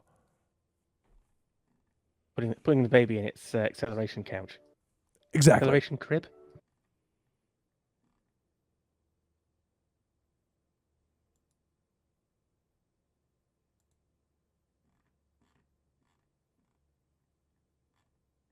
I really wish I could get that tile just a little bit darker.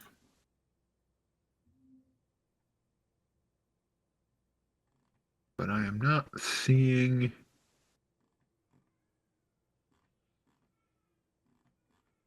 weird to me that is as opaque as it gets. But I guess that's what it is. We're gonna have to look up and find what these things are. I can't find them. I know we have the transponder, but I don't know what else we did. Like, I can't remember much else that got added. Well, the transponder was the main thing that I know we dealt with. At this point, because we're about to enter a combat, I would say that's just what it is. That we have a changeable transponder because we didn't make any decisions otherwise, and that is in itself making a decision. The worst decision that can be made. Yep. Well, I think we talked during the lead up to this that because we're not familiar with the ship, if Gooba. we decided collectively it would make sense for something to be added that we would discover as a system or something behind a panel or something like that. So I don't think we're locked out completely, but that's not relevant to this precise moment. Oh yeah. Well, I'm not criticizing anyone. I'm just repeating the thing that other people say. Repeat the word. Repeat the word. Egg cracks and the truth will emerge. Just makes it a challenge. That's all. A copy of a copy of a copy of a copy. Yes. What? A bad decision is better than no decision. All right. Well, Nab is back. The baby is squirmy because she's the baby. So I'm just waiting for Nab to give me the go-ahead. I mean, yep, she'll probably end up being really upset, and we'll see what happens. Oh boy. Yeah, that was good. It was Gooba. Or Gooba, sorry. And the reason I didn't know it was just Gooba is because you followed 6 minutes ago, and that was the first time I've chatted with you directly, I think, in stream chat. So, Okay. apologies for that. I guess, are we ready to jump back into it? I am. Let me push the button. Okay.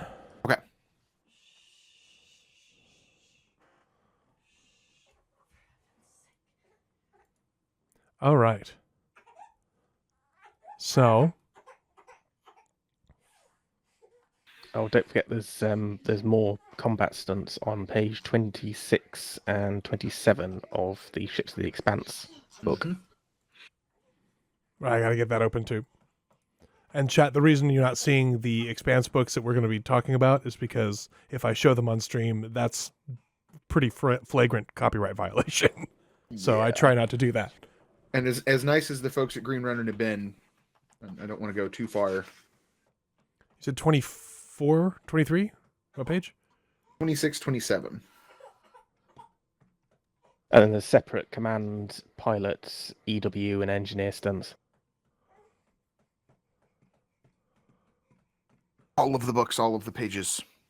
I will also apologize to chat, since if you're unaware, direct combat, be it in space or in person, is where tabletop games, if you're unfamiliar, can tend to slow way down because there's a lot of stuff to do and a lot of dice to roll. So yep. And I think this is the second time we've ever done third time we've done any space combat. So So I'm gonna pretty much stop interacting with the chat for a little bit here we need directly. to start off with a command test. Back in, The question is, do we need to do a command test on the good news to find out who's actually in command? I think we know we all know who's in command. Yeah. Okay. I just was. It's the chain I go get and run and beat you with, so you understand who's running command around here. Yep. Okay. Let's see. So we start with a TN. So target number 11, communication leadership test. That's you, June. What? You're in command. I'm in command. We decided you were the captain. Okay, leadership. Where is that? It's communications. You don't have the focus. Okay, cool. Your communication is so high that you actually match with his bonus. Okay. Didn't make it. Nope. Missed it by that much. Okay. Stun point. I don't have any stud points. No, what's it called? Our points. Fortune. Oh, fortune. You're allowed to do that if you want to make it. Can I do that? I'll do that. I'll add a stunt You point. don't have to, You don't have to. because don't forget that's also your health. Yeah, that's Yeah. yeah. And also, when you use, I believe, using fortune, I can't get it back Increases until an the churn, intermission. that Yeah. increases the churn. Yes. So it's up to you. You I'm- can make your I'm- decision. This is just based on who goes first, right? Ship combat wise. Ship combat goes at the same time. So Mhm. what am I But rolling for? I'm sorry, I you- have a very fussy baby. Oh, It's quite alright. Go ahead. I was say it's basically in space combat, whoever's in command generates stunt points for the rest of the crew to use. Got it. Well, And the roll is done every round. So okay. Well, I'll do it eventually. So yeah, I'm not gonna worry about fortune right now. okay. Alrighty. So maneuvers. You are currently at long range from each other. So you have the opportunity to attempt to either maneuver closer or maneuver further away, as you might desire. And if you try to change it and they want to keep up, it becomes an opposed piloting test. Chester still doesn't know that we're in combat. He's just sitting in his room. I mean, if you want to say that you're tied into some sort of, because the Yeah, I guess there's a terminals net, are right? scattered around the ship, you can kind of bring up Yeah. like Thomas just about pushes anywhere. Thomas pushes a button which sets a load of klaxons or whatever going, just some kind of, even you if go. it's just the acceleration alert, just so Mhm. that everyone knows, oh, something's going on. Which lets us know It's to plug in. actually just a series of emojis of rocket ship explosion. Yes. And then an explosion at the end. Guys, do we want to see? Well, do we want to fight or do we just want to show them the heels? I need a decision now. Run if we can. Okie dokie. So I'm going to point the stern at whatever's generating all this sensor noise and floor it. Okay. Let's say I think Juice it I can. up. I was going to say I think I can make a high G maneuver. Yes, Yeah, for fun's sake, let's just do that. But I'll just do the +1 rather than Okay.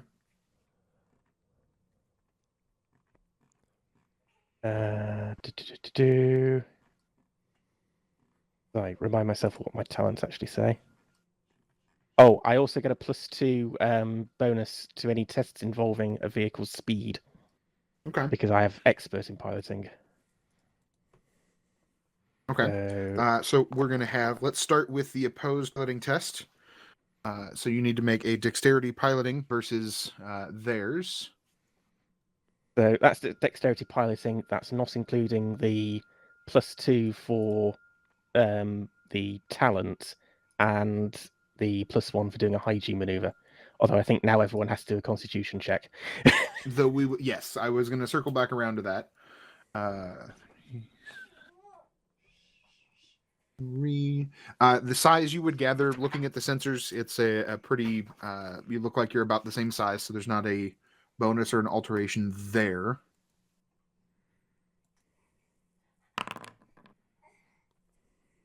Ooh. Okay. That wasn't a good noise. I mean, it might be. Maybe he's oofing for them. Let's go ahead and have everybody roll it'll be a TN of 9. Because let's see, that 16 didn't count the extra bonuses, so we're actually looking at like No. a 18 or 19 on your Yeah, result. yeah. Okay. But everybody go ahead and roll your constitution, or stamina, excuse me. It's a constitution stamina, right? Yes. Yes. I think. Yeah, so I can Ooh. use my focus then. 12, 16, 13. Okay, looks like so far we're all above. Though I am seeing a point to the churn, because I saw a 6 on a stunt die. Yep. Question. Does K need to roll as well, the unconscious guy? Yeah, he probably will. I will need to do that right quick. As well as Rebecca. Yep. Look at all them stunt points.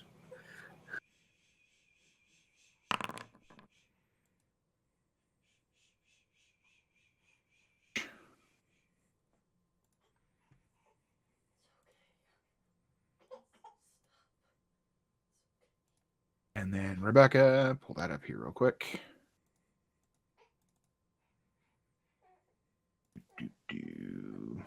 Need to switch the music here. Nope, that was the wrong roll.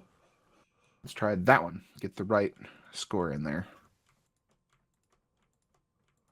Okay. Okay.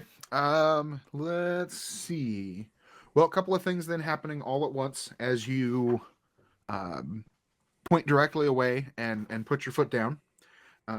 It does look like you are pulling out of torpedo range, so you start losing some of the alerts of torpedo lock.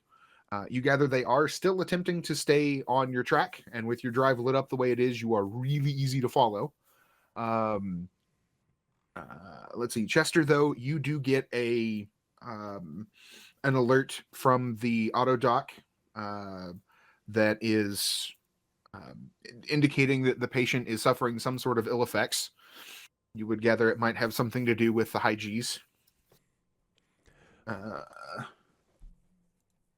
And so that's where we are. So I think... With that, hang on, let me look at my focus here. I just... Now,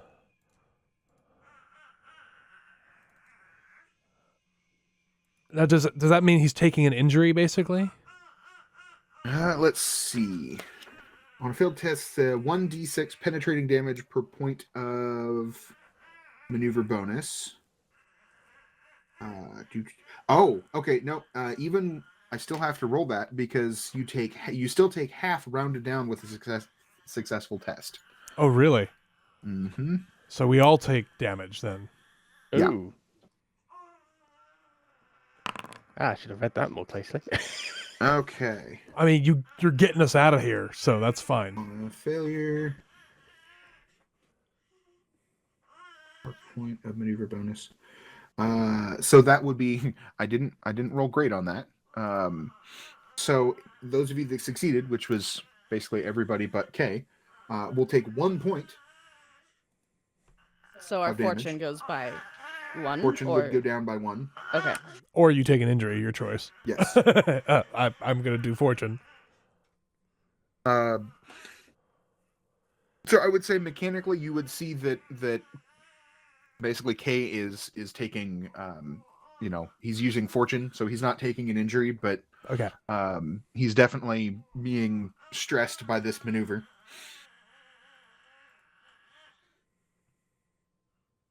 Oh, wait, Okay. no. If I keep reading, for a +1 bonus, which is all you did, it means a successful Constitution test results in no damage. So never mind. Oh, okay. So we all get that fortune back. Yes. Giving you whiplash here, but that's out of character. Okay. That's okay. That's okay. We're all learning this, so. Yes. And if you have access to the juice, you can take the fatigued or exhausted conditions first to mitigate the damage before you take injured or wounded. Our ship has juice, right? So yes, I believe that's relatively standard. Every acceleration couch should have juice.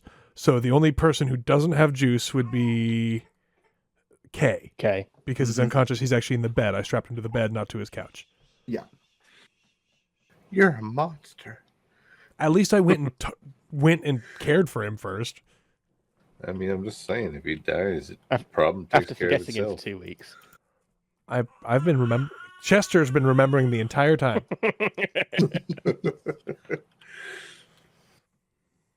Okay. Now, I think the way combat works, we still run through the rest of the turn, though there's not a heck of a lot we're going to do.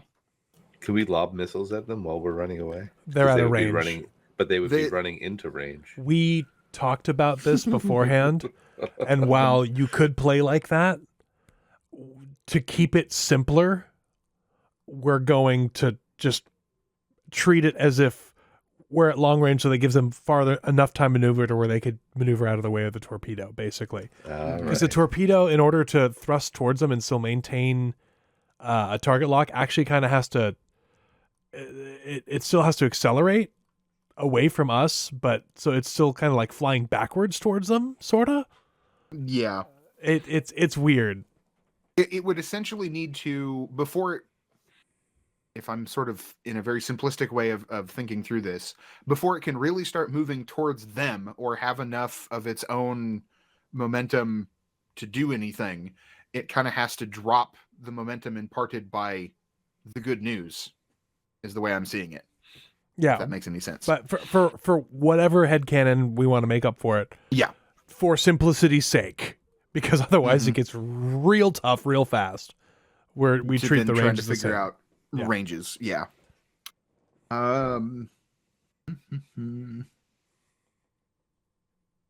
But given that this all happens, there would be an opportunity before the range changes kind of at the end of the round, is my reading of it, for a single exchange, unless they manage to close back into to range. So if you would like, you have the opportunity to fire a torpedo. Have they fired on us? Well, it They happens they at the same painted time. us. They So may as well have. Yeah, they stealthed and then painted us. I mean, we don't. To be fair, we don't know who they are. It could be some overzealous customs type, and we don't want to. Until we identify. Don't we? You want to shoot a torpedo at the Coast Guard? That go right ahead. I mean, come on. That's I one way to suppose- guarantee we never get into a port again. I suppose the question becomes, what does the captain say to do? Indeed. Captain, what do we do? Can the captain attempt to talk to them? You can certainly try. So June is going under the pressure here. Is just kind of gonna be like, don't shoot. Give me a second. And she tries to send off a beam to them and see if she can get a communication going. Okay. Well, there would be like a direct laser would be one way to do it. You could also do just a general radio broadcast as well. I think she's gonna go general radio broadcast because she doesn't know if there's anything else out there. Okay. Oh, letting other people know we're in trouble too at the same time. Yep. Smart. Okay. So what is it that June says? June says, unknown vessel. This is some.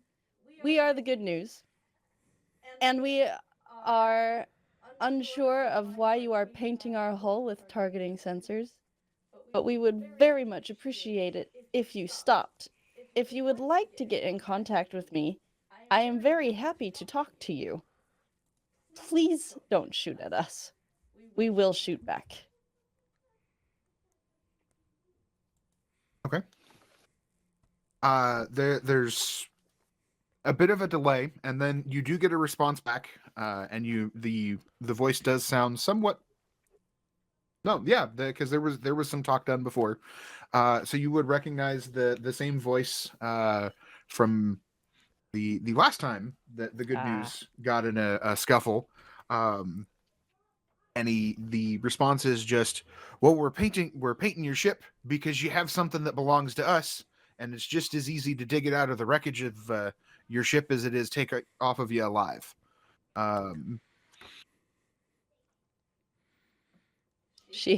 These guys. She sighs and then she goes, yes, it's the suckers. And then she turns to, as much as she can, turn to Thomas and she goes, shoot him. Now, does the talk take the place of our weapons fire round? I think that you kind of had a split second to choose to fire or not. Okay. And so you would have missed the opening to fire. You could still lob a torpedo. It's just not going to do anything. I'd say we save the ammunition. I say we turn around and stop this happening again. We spotted it this time. We may not spot it again. Just saying, I was right.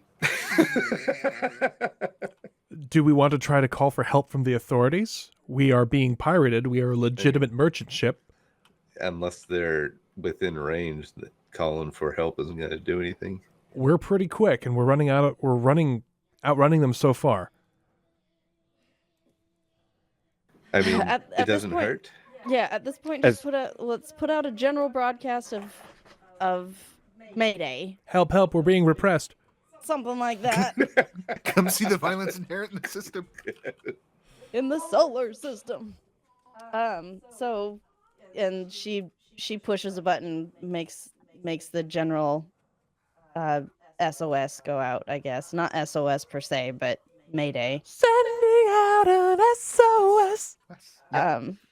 And she refuses. She's not going to talk to them again unless they talk to her, because she ain't got time for that. And then she does, though, to Thomas. She's like, as soon as you get a shot, you shoot at them. Well, we're currently breaking away from them.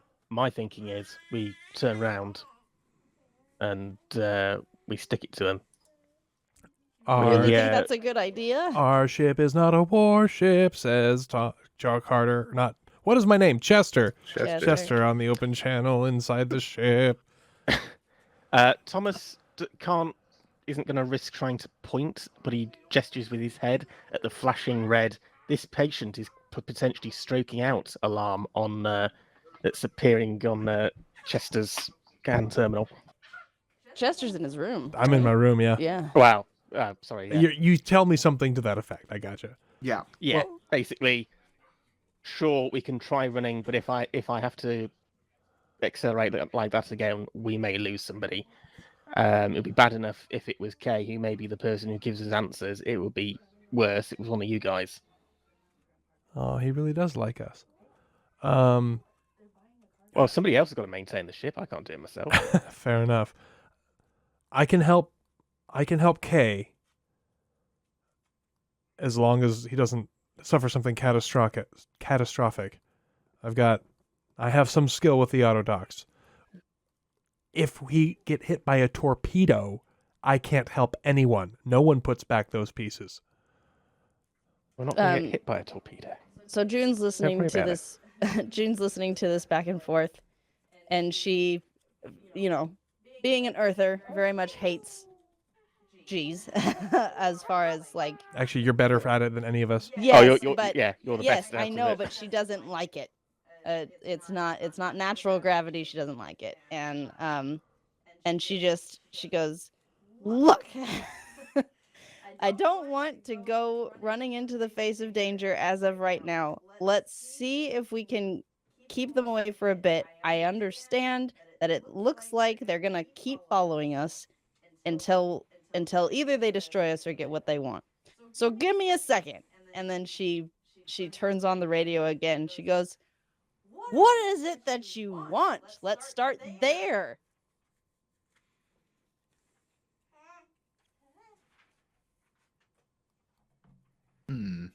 I have no idea how ahead- rounds go with this. This is so weird. This is Well, different for me. basically, what if you guys continue to run, we actually shift from it being more of a combat encounter to a chase encounter, which is page 92 of the core book, where it becomes kind of an extended test to see if you can actually continue. And To there'd keep probably them, be yeah. essentially, I would give you the option to be still giving some bonuses if you really want to lay on the G's, and then we keep throwing in the Constitution rolls, just to, instead of just constantly coming around to another maneuver test, basically changes up the way we're doing it.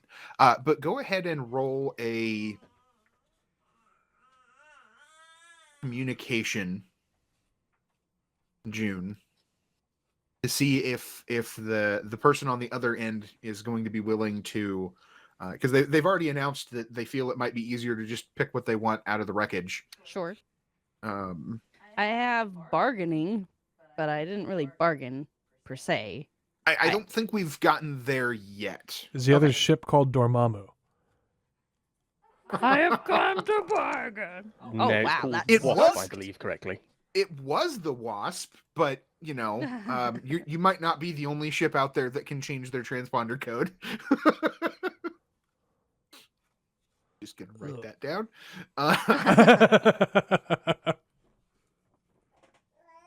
My rolls 9. are like awful today. Okay. Yeah, will you stop rolling like me? Yeah, you're supposed to be good at this. I usually am. Today's is just bad. Gander. I love it.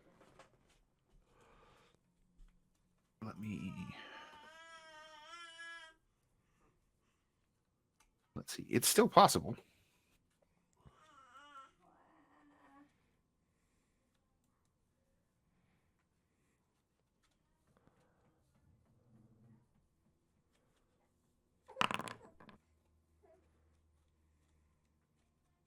Nope. He is not interested in talking. Not with that roll. Okay. So you just get back. Well, that's.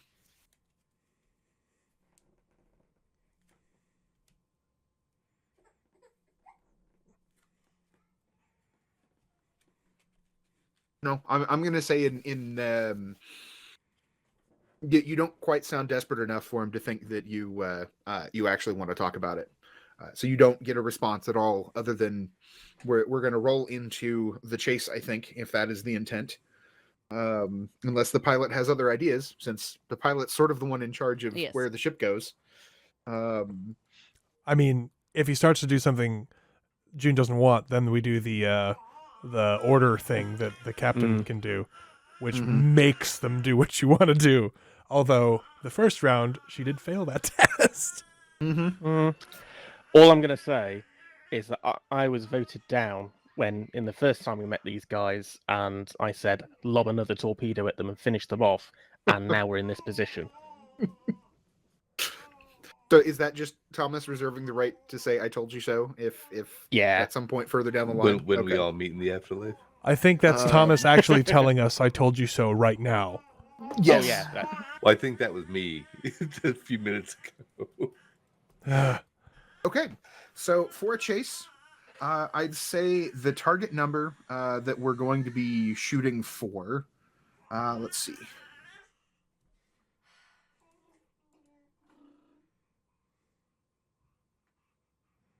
Every round, all chase participants, although in this case it comes down to the ship versus ship. I think just basically a posed piloting test at that point, isn't it? Yes, but in order to set it as an extended test, the target number that's being the target number for the individual. Well, they're opposed tests, and the target number being chosen is actually a running total of number that comes up on the drama die. And when you reach that number, basically you've pulled far enough ahead, they're not going to be able to catch you. Thomas, he's our man. Sense. If he can't do it, no one can. So let's go ahead and start. Thomas, you get us out of this, I'll buy you a suit, too. And then basically, on the other hand, if they reach the number before you do, we're going to be back to, well, they've managed to close to long range. And we roll into the possibility of lobbing torpedoes back and forth. So let's see. There's not a lot of Don't obstacles. try too hard, Candor. But the...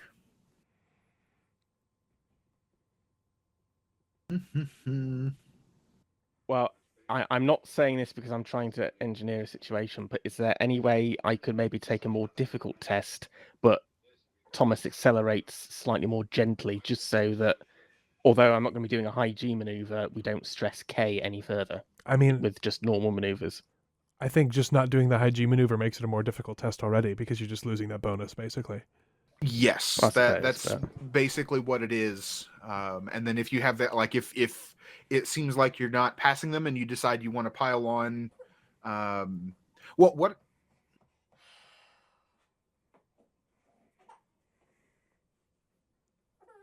I'll say in this situation is you have two opportunities as the pilot with your high G maneuver. You can either add it as a bonus to the overall roll to succeed, or you can decide to add it after the fact. Like, let's say you succeed, but you get a 2 on the drama die, and you really wanted to squeeze a little bit more success out of that. I would let you add it as a bonus to your drama die score to a limit of 6. So you still can't get anything more than 6 off of it. Okay. But you can retroactively do it, or you can do it going into the roll, either way, or potentially both. But that would, I'd say, require 2 Constitution checks. Yeah, I don't think I will. I'm confident in my piloting abilities to get away from him if that's what we've agreed upon. So go ahead and roll your first test. I will roll theirs. Let's see. Are they?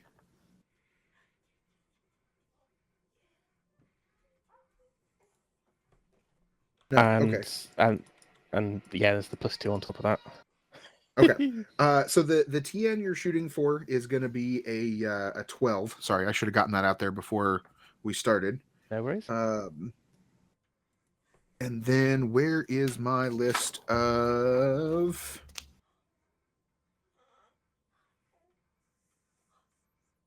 the recommended targets for extended tests? That is what I'm missing.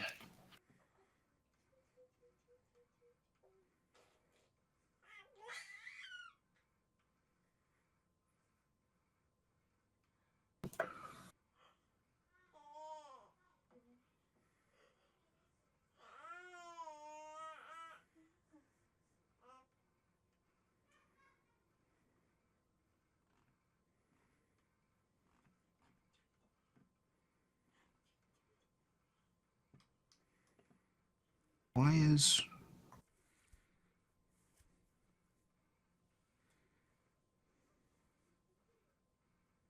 How is that not in the index? That helps me not at all. What are you looking for, Squirrel? There's a chart someplace that gives a recommendation for what to set for extended tests, unless I'm getting that confused with another system. Is that in the DM book or is that in the regular book? Well, there isn't a DM book. It might be in the DM section, but I thought it was just in with, like, there's tests and then there's extended tests, and here's some stuff about extended tests. Is it extended or is it advanced? I can't remember which one they call it. That might be my problem. Maybe I'm looking for the wrong thing in the index. But I didn't even see just regular test listed in the series. I don't see advanced sensor package activation action time. Nope. Hold on. Let me grab the GM screen now that I think about it. I didn't get that out. It is an advanced test.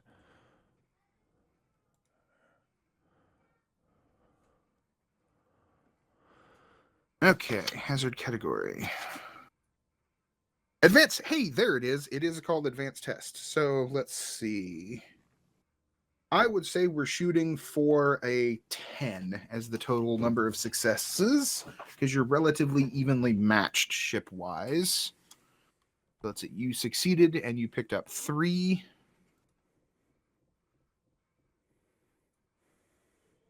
Okay. Now I need to roll theirs.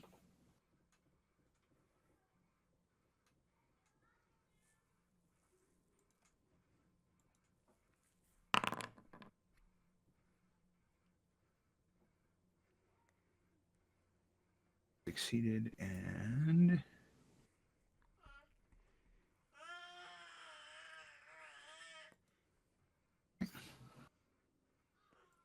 alrighty. Seems that you're you might be pulling a little bit further ahead. I assume you didn't do a high G maneuver. You're just sticking with where you're at. Okay. Mm-hmm. We'll go ahead and roll the next one.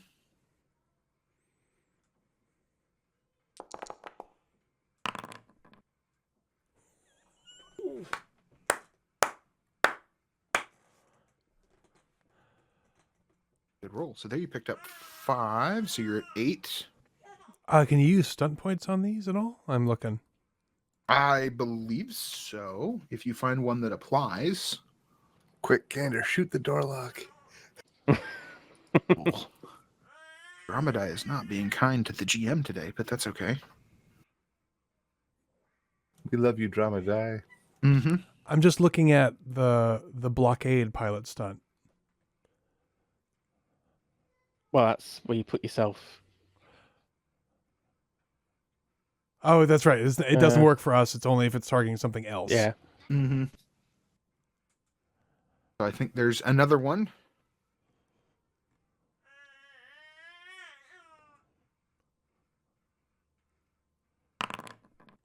Come on. Wow. Oof. Something tells me you just pulled away from. So go ahead and roll another one.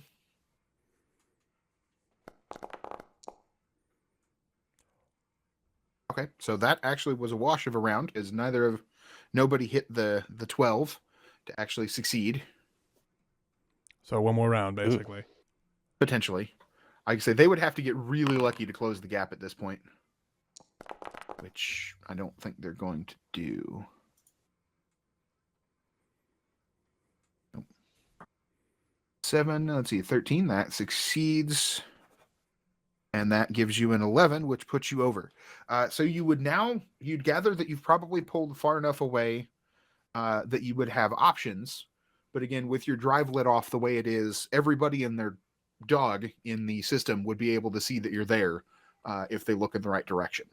So what would you do at this point to try to, because at this point they may not be able to catch you, but they can follow you. I have a if that makes sense. crazy idea. I love crazy ideas. So Mm-hmm. we originally wanted to stick that thing in a torpedo and see where it went, what it did. Do we have a good enough picture of the Wasp / Dormammu and to trick the thing into thinking that that's the ship it came from? And just dump a torpedo out the back with it plugged in. Hey, this is the ship you came from over there. And then, kill our drive while their drive is still going and see what happens. Because it's going to start squawking and yelling and everything. Because they're probably after that thing. But they probably really don't want it active. Well, we don't know what it is they're after. It could just be the ship. Yeah, that's true. But they did say to June... If they were after the ship, they wouldn't have told me that they wanted to pick through the wreckage to find what they were looking for. Yeah. They want those desserts. They're gone. This is all Chester's fault. They're gone.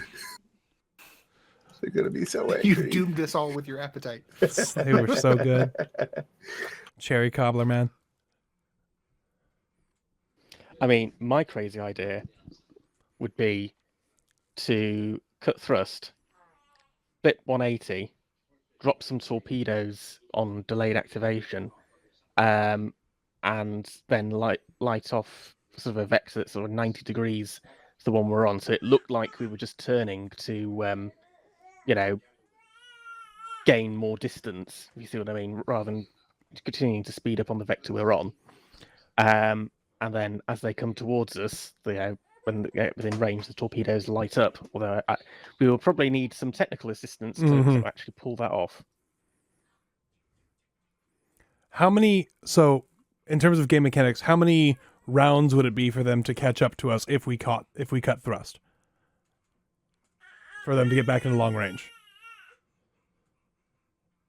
That would entirely depend on what it is you're trying to do before they catch up to you. So that's GM speak for I don't know. So just taking Cander's idea, because he wants to just put a torpedo out, delayed activation, put a torpedo out. How many torpedoes can we stack? How many rounds? Because we can fire one torpedo a round. How many torpedoes can we stack for simultaneous activation if they're chasing us and we know where they're going to be? I think what that will come down to is probably going to be a roll of some sort to see that is to some extent modifying the torpedoes from how they're normally used. Right. So there would be a roll of some sort to see how quickly can you reprogram them to do what you're asking them to do effectively. And then we'll kind of leave it down to a roll of some sort to see how many you can put out there. That sounds like intelligence technology to me. Where's Nigel? Well, I was going to suggest we reprogram the torpedoes as we're flying along as we are, because we don't have to do it the moment while we're flipping. And my thought was don't try and dump 30 torpedoes. I don't think we even have that many. No. First of all, it feels a bit cheesy, but also my thinking was that we're trying to obscure it as we're changing directions maneuver. So if we cut thrust and then suddenly there's no drive for 5 minutes and then suddenly it lights up again, they're going to be thinking, what were they up to? I'm just thinking, literally, cut thrust, flip around 180, hold steady for a second, drop the torpedo, carry on the rest of the maneuver, then light up. Essentially, give them just enough to occupy their attention while you try to beat feet on another vector to just try to break. Well, personally speaking, it was more a case of can we sneak in a hit? Okay. That too. While we're moving, but it's sort of an added if we can lose them while going off in a different direction to where we were actually going, it means it might take them longer to track us down again, if that makes sense. Gotcha. Well, the only thing, as I understand the technology in the Expanse, at any time that a ship has their Epstein drive lit off, they're relatively easy to track. Yeah, you can see us. Yes. So even turning 90 degrees, they would still potentially be able to track you. They'd actually see the drive plume better, I think. Yeah. Yes. But my thinking was, if we go off in a different direction away from where we actually want to go, we can then do something like a, slingshot round something, or sort of hide out in some asteroids, change the transponder again, then move on. But it's better to do that in a completely different direction to where we actually are going to be going, if that makes sense.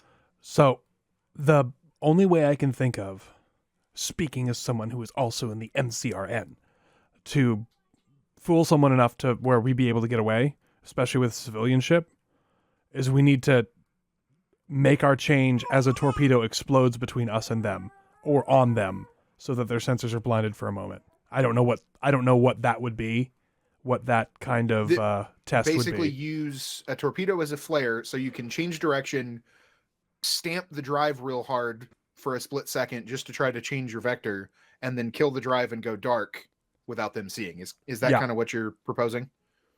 Yeah, we could do that. Because if you, I just from where I'm understanding the tech, if your drive is lit off and they can see it, they can see what direction you're going. Exactly. And continue to follow you. Okay. So, question. Mm-hmm. Here's a completely crazy third plan. I love it. We know that there are MCRN ships back where we came from, and we can assume that there are probably MCRN ships nearby. What if we plug the core in and let this thing scream?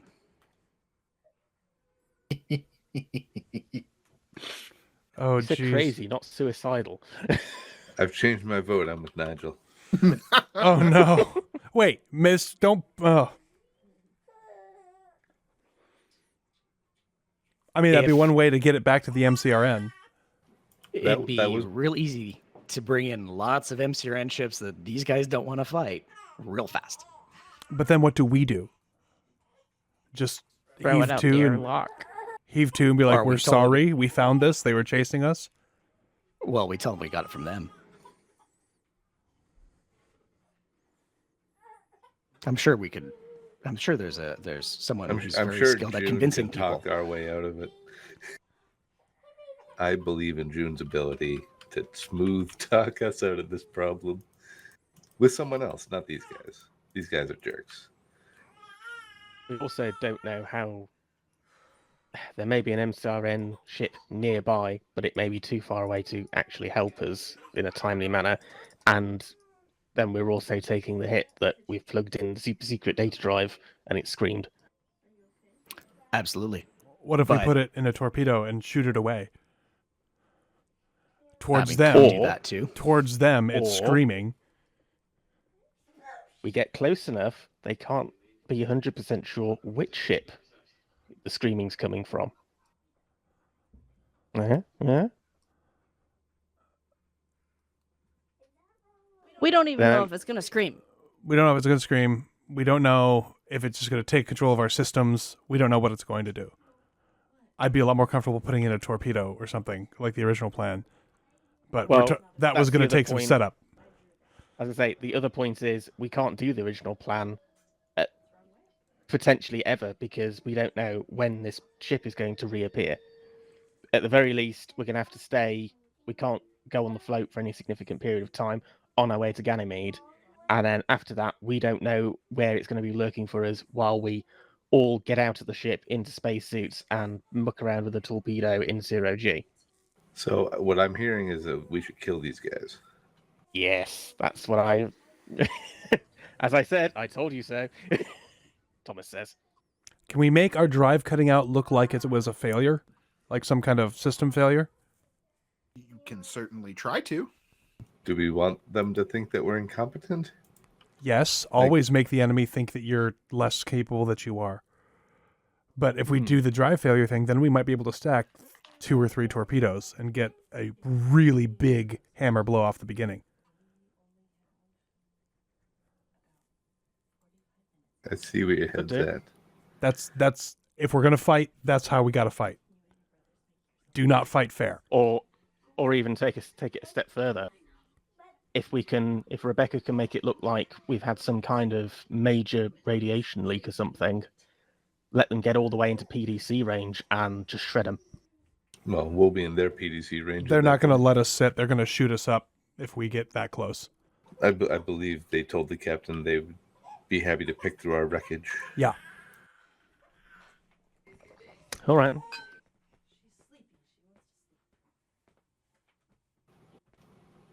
What if we fired torpedoes and that thing in a torpedo at them?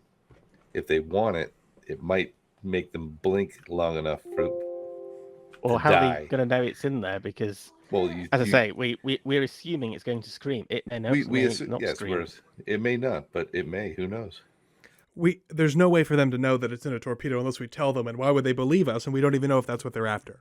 For all we know, that they're after the desserts, which are gone. And even if we had them, I wasn't going to give it to them. I think let's keep it simple. Let's go with the plan of looking like we've had an engineering casualty, stack up as many torpedoes as we can in intervening time, let them all go in the face. Let's let the captain decide. Yeah. The captain is aware that none of this is actually being said out loud. No, we're talking about it.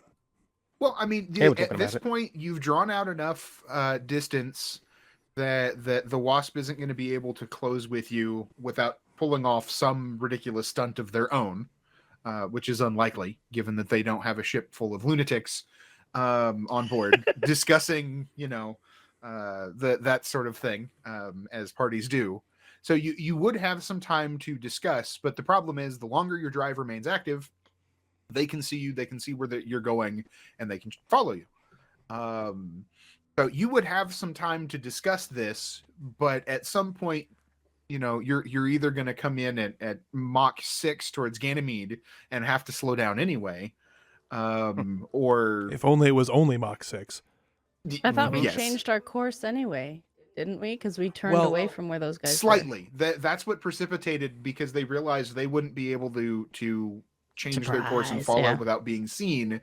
So we're like, well, that's the sensor rolls were just their electronic warfare was just slightly better than your sensors trying to hide, and then they didn't want to let you rabbit, so they were hoping they were going to get lucky by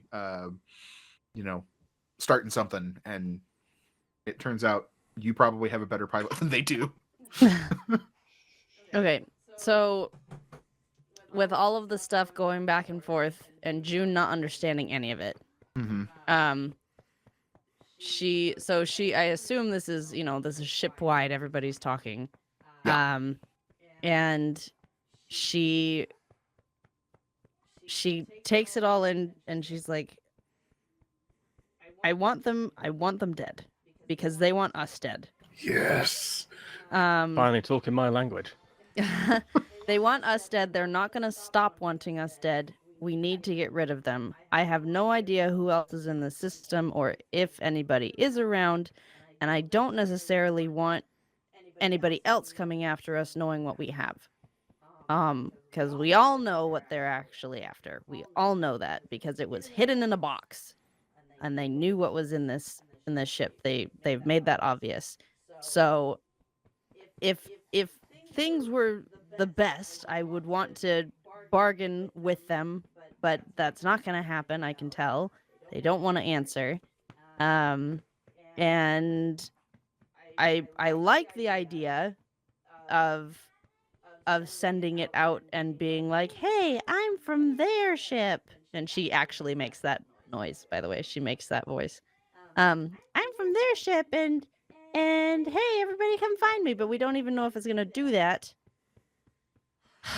And she clenches onto her the straps of her seat, and she just goes, I think we need to play dead. I think we need to play dead, do the pretend, and shoot them as best we can, because they're not going to give up, and I am not willing to kill everybody on this ship over this stupid thing.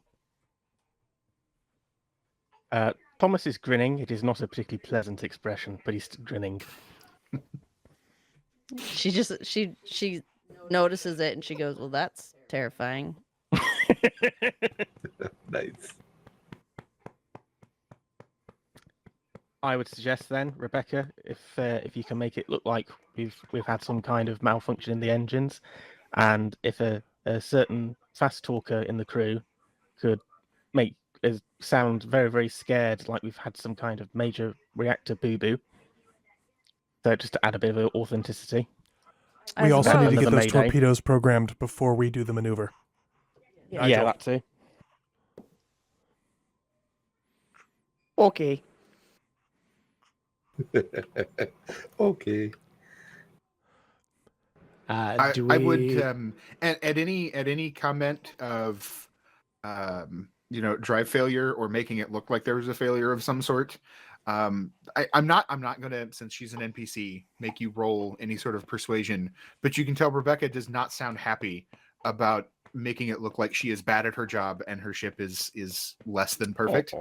But she understands the gravity of the situation and why you're attempting to do what you do.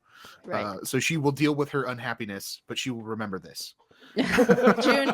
So hearing that, right, and June knows what's happening. June just goes, Yeah. Rebecca, I know that you know that this has to happen. I know that you're not happy that it has to happen, but it has to happen, and I will try my best to make it up to you in some way. We just want to survive. It has nothing to do with your capabilities, and I love you so much. Please just do it. Yeah, I would say Rebecca definitely understands. She's not happy about it, but she understands. It's kind of the Kirk calling down to Scotty about needing more power, and one of those like fine. So she will set about doing that. Sometimes it's just helpful to hear that somebody understands that you're not happy. Yes. Okay, so we have that. So the plan is, just so I as the GM am clear, you're going to attempt to fake some sort of mechanical engine problem that's going to force you into action. And then June is going to attempt to fast talk can we surrender? We'll give you what you want. We're actually desperate now. Or are we just going to fake the engine failure and then give them both barrels? Well, the way, precisely how June decides to play it is up to June, but my thinking was to sort of have a pretend reactor failure. June then gets on a general broadcast going, Mayday, Mayday, oh God, everything's on fire. Just trying to further kind of- sell this is why we're suddenly slowing down, not that we're trying to pull something sneaky as Right, we roll torpedoes. and she already put the Mayday out. Right. So whoever, if there is anybody around, they already know there's a problem. And so she could even say it as, they shot at us, oh no. Like if she wanted to, but I don't think she will. But she, there are options here. Gotcha. It's more, the broadcast is more to convince the Wasp that you're not going to be able to continue running, and to cover for the fact that we want to let you get close so we can stick a knife in your stomach. Pretty much. Exactly. Is the Many, okay. many knives. many knives With plasma Many warheads. knives. Just one. Okay. I'm just wanting to make sure I'm on the same page. So And if June is honest, like, and she'll even say this, you know, guys, if I really want to be honest here, I want to shoot that thing at them as well. I don't want it on the ship anymore. If this is going to cause problems and we don't even know what it is, and it's going to end with us being killed some way somehow, I would much rather shoot it out with the rest of the torpedoes. Welcome to the And they can banana have it band. back before they die. I mean, it's going to take longer to pull a torpedo out the magazines, stick the thing in it, and then stick it back in to fire it than it is to do this plan anyway. Yep, I know. When they shoot a hole in us, I'll throw it out the hole. there you go. Okay. So I think to start with, we need a roll to start reprogramming the torpedoes to lay doggo without just immediately getting lit off, because that's not, they're normally designed point, acquire target, and fire, and then just go. So that would be an intelligence technology test, would it be? I believe so. And then Rebecca will have an intelligence engineering to try to, yeah. Okay, so that's a 12. The With roleplay a gods 3. are not happy today. 12's not terrible. No, it's not terrible. That's But all of the a- rolls seem to yeah. be relatively low. Yeah, there have not been. I mean, There's there was there's that been 20. one. Yeah. There was that 20 on a piloting check from Thomas. But So- yeah, I was doing really well in the chase that we decided not to carry on with. Well, it bought you the time to come up with a plan. Yeah, So, yeah. and just for chat's reference, a 20 that lands right in between an imposing and a nigh impossible. A 21 is a nigh impossible roll, and Oh, Thomas was one short. It was actually 22 because of my talent. Oh, right. Okay. So there you go. That's because that was 3 5s. So that was only 3 points less on the die themselves from the highest you could get. That's yes. You have a very good pilot. It's what the end result of that is. And then let's see. And then what I'm thinking, because I'm looking at the clock, we're at about the 2:30 mark for me, which is I think about half hour shy. Did we want to launch into more combat with half hour left, or do we want to leave off on a bit of a cliffhanger as you guys are preparing your I would normally say let's do it, but the baby is losing her mind, so we're gonna have to Okay. cut this short and come back That's in a couple fine. weeks, unfortunately. Not a problem. But this was a lot of fun. This is very exciting. 15 and a 4 on the stunt. Okay. So Alrighty. are we getting to the point to where we've done the thing, or we're about to do the thing? We're getting What- ready. There are lots what of I'm- rolls involved, I think. What I'm gonna say, because you've got a 12 on the reprogramming. Well, I'll go ahead for. There we go. Transparency's sake, you got a 15 with a 4 on the engineering roll to mock up some sort of making it look like our drive is failing without actually making the drive fail. And then I guess. June, if you were going to jump in there with some sort of communication check to try to send out another, like, we're trying to run away, but our drive just failed. Somebody, anybody, come please Yeah. help us. Yep. And if anybody else has anything else they want to throw into this, to try to sell the story or prep the ship for combat, I'd say let's get the rolls out of the way so we can pick up with the now we're doing the thing. Let's go. The only thing that Chester wants to do during this momentary lull, I'm guessing we're at about 1G of thrust. I'd say probably. He's going to get up and he's going to move what's his face to the acceleration couch and plug in the juice, so that Okay. he can.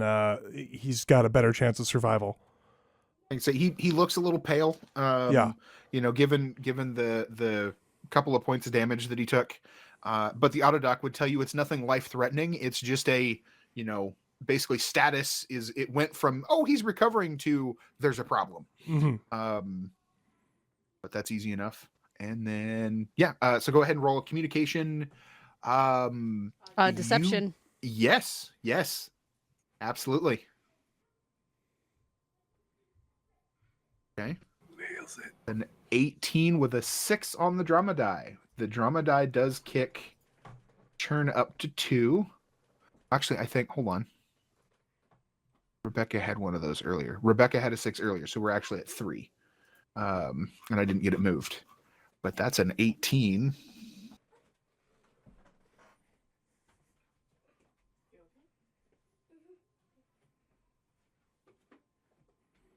And the chat, if you're unfamiliar with the system, the reason I'm making a note of the drama die roll is there's succeeding on a roll, but then the drama die tells you how well you succeed. So that 18, that's a somewhere between formidable and imposing test difficulty with a 6. So the end result of that is June is really selling what's going on.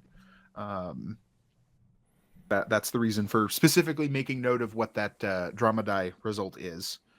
There, I guess anything else from I think Carter or Thomas? There's nothing that I can think of at the moment. I suppose the only thing would be if there's any sort of maneuver, anything I can do for the pilot seat to help Rebecca sell the engine failure, Okay. sort of any Yeah. sort of, I don't know, putting her into a slight spin. I don't know.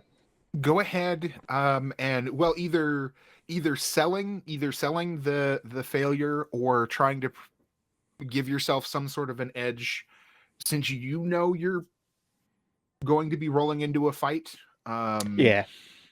So go ahead and roll a piloting check.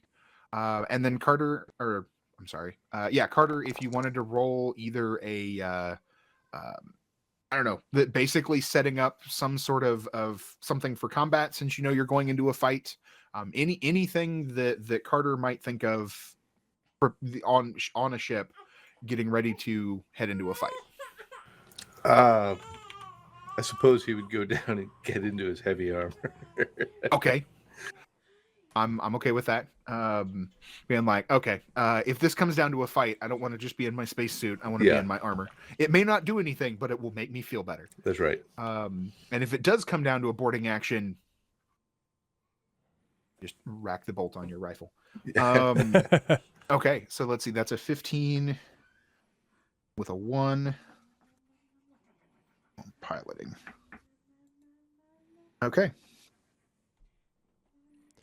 Alrighty. I would say there'll be a couple of rolls that I'm going to do to see how gullible the crew of the Wasp is, but I can tell you, looking at just we've got pretty much double digits across the board on your checks and some pretty decent numbers on stunt die. So I have a feeling you're generally confident that you've done this without damaging the good news unduly. Whether it's enough to give you too much of an edge in the fight, we will see. Yeah. The only question I have is how many torpedoes are we going to be able to spew out before they get into range? We will find that out next time on Defy the Stars. Oh, I gotta keep a little bit of a cliffhanger, so you can't plan too much out in advance. But I would say you're confident you're going to get a fair number. I'd say this looks pretty good from where you're sitting. All right. Well, this was not the interlude. Are you? This was not the interlude session I was expecting. But yeah. So next time on Defy the Stars, 2 weeks from today, we're gonna kill us some pirates, or we're gonna die horribly, or get killed one way or the other. Yeah, we'll see. Or we'll end up standing in the airlock, dead. Mm-hmm. And I have to decide, because you're a couple of days out. Are there any MCRN or UNN ships that have heard June calling for help? Because just one of them suddenly showing up on sensors might give the Wasp something more to think about. Mm-hmm. So there's a couple of different directions this could go, and I'm here for it. I'm excited. All right. Well, thank you everyone for watching. Chat, I'm glad so many of you stuck around for this. This is a little different for our channel, I understand. But we are really enjoying it. This is something that all of us look forward to. Except for the baby, apparently, who is just not having it today. But yeah, so next time we will have a very exciting combat episode of The Expanse, Defy the Stars. Mm-hmm. Thanks, everyone. I'm going to push the thanks for watching screen now.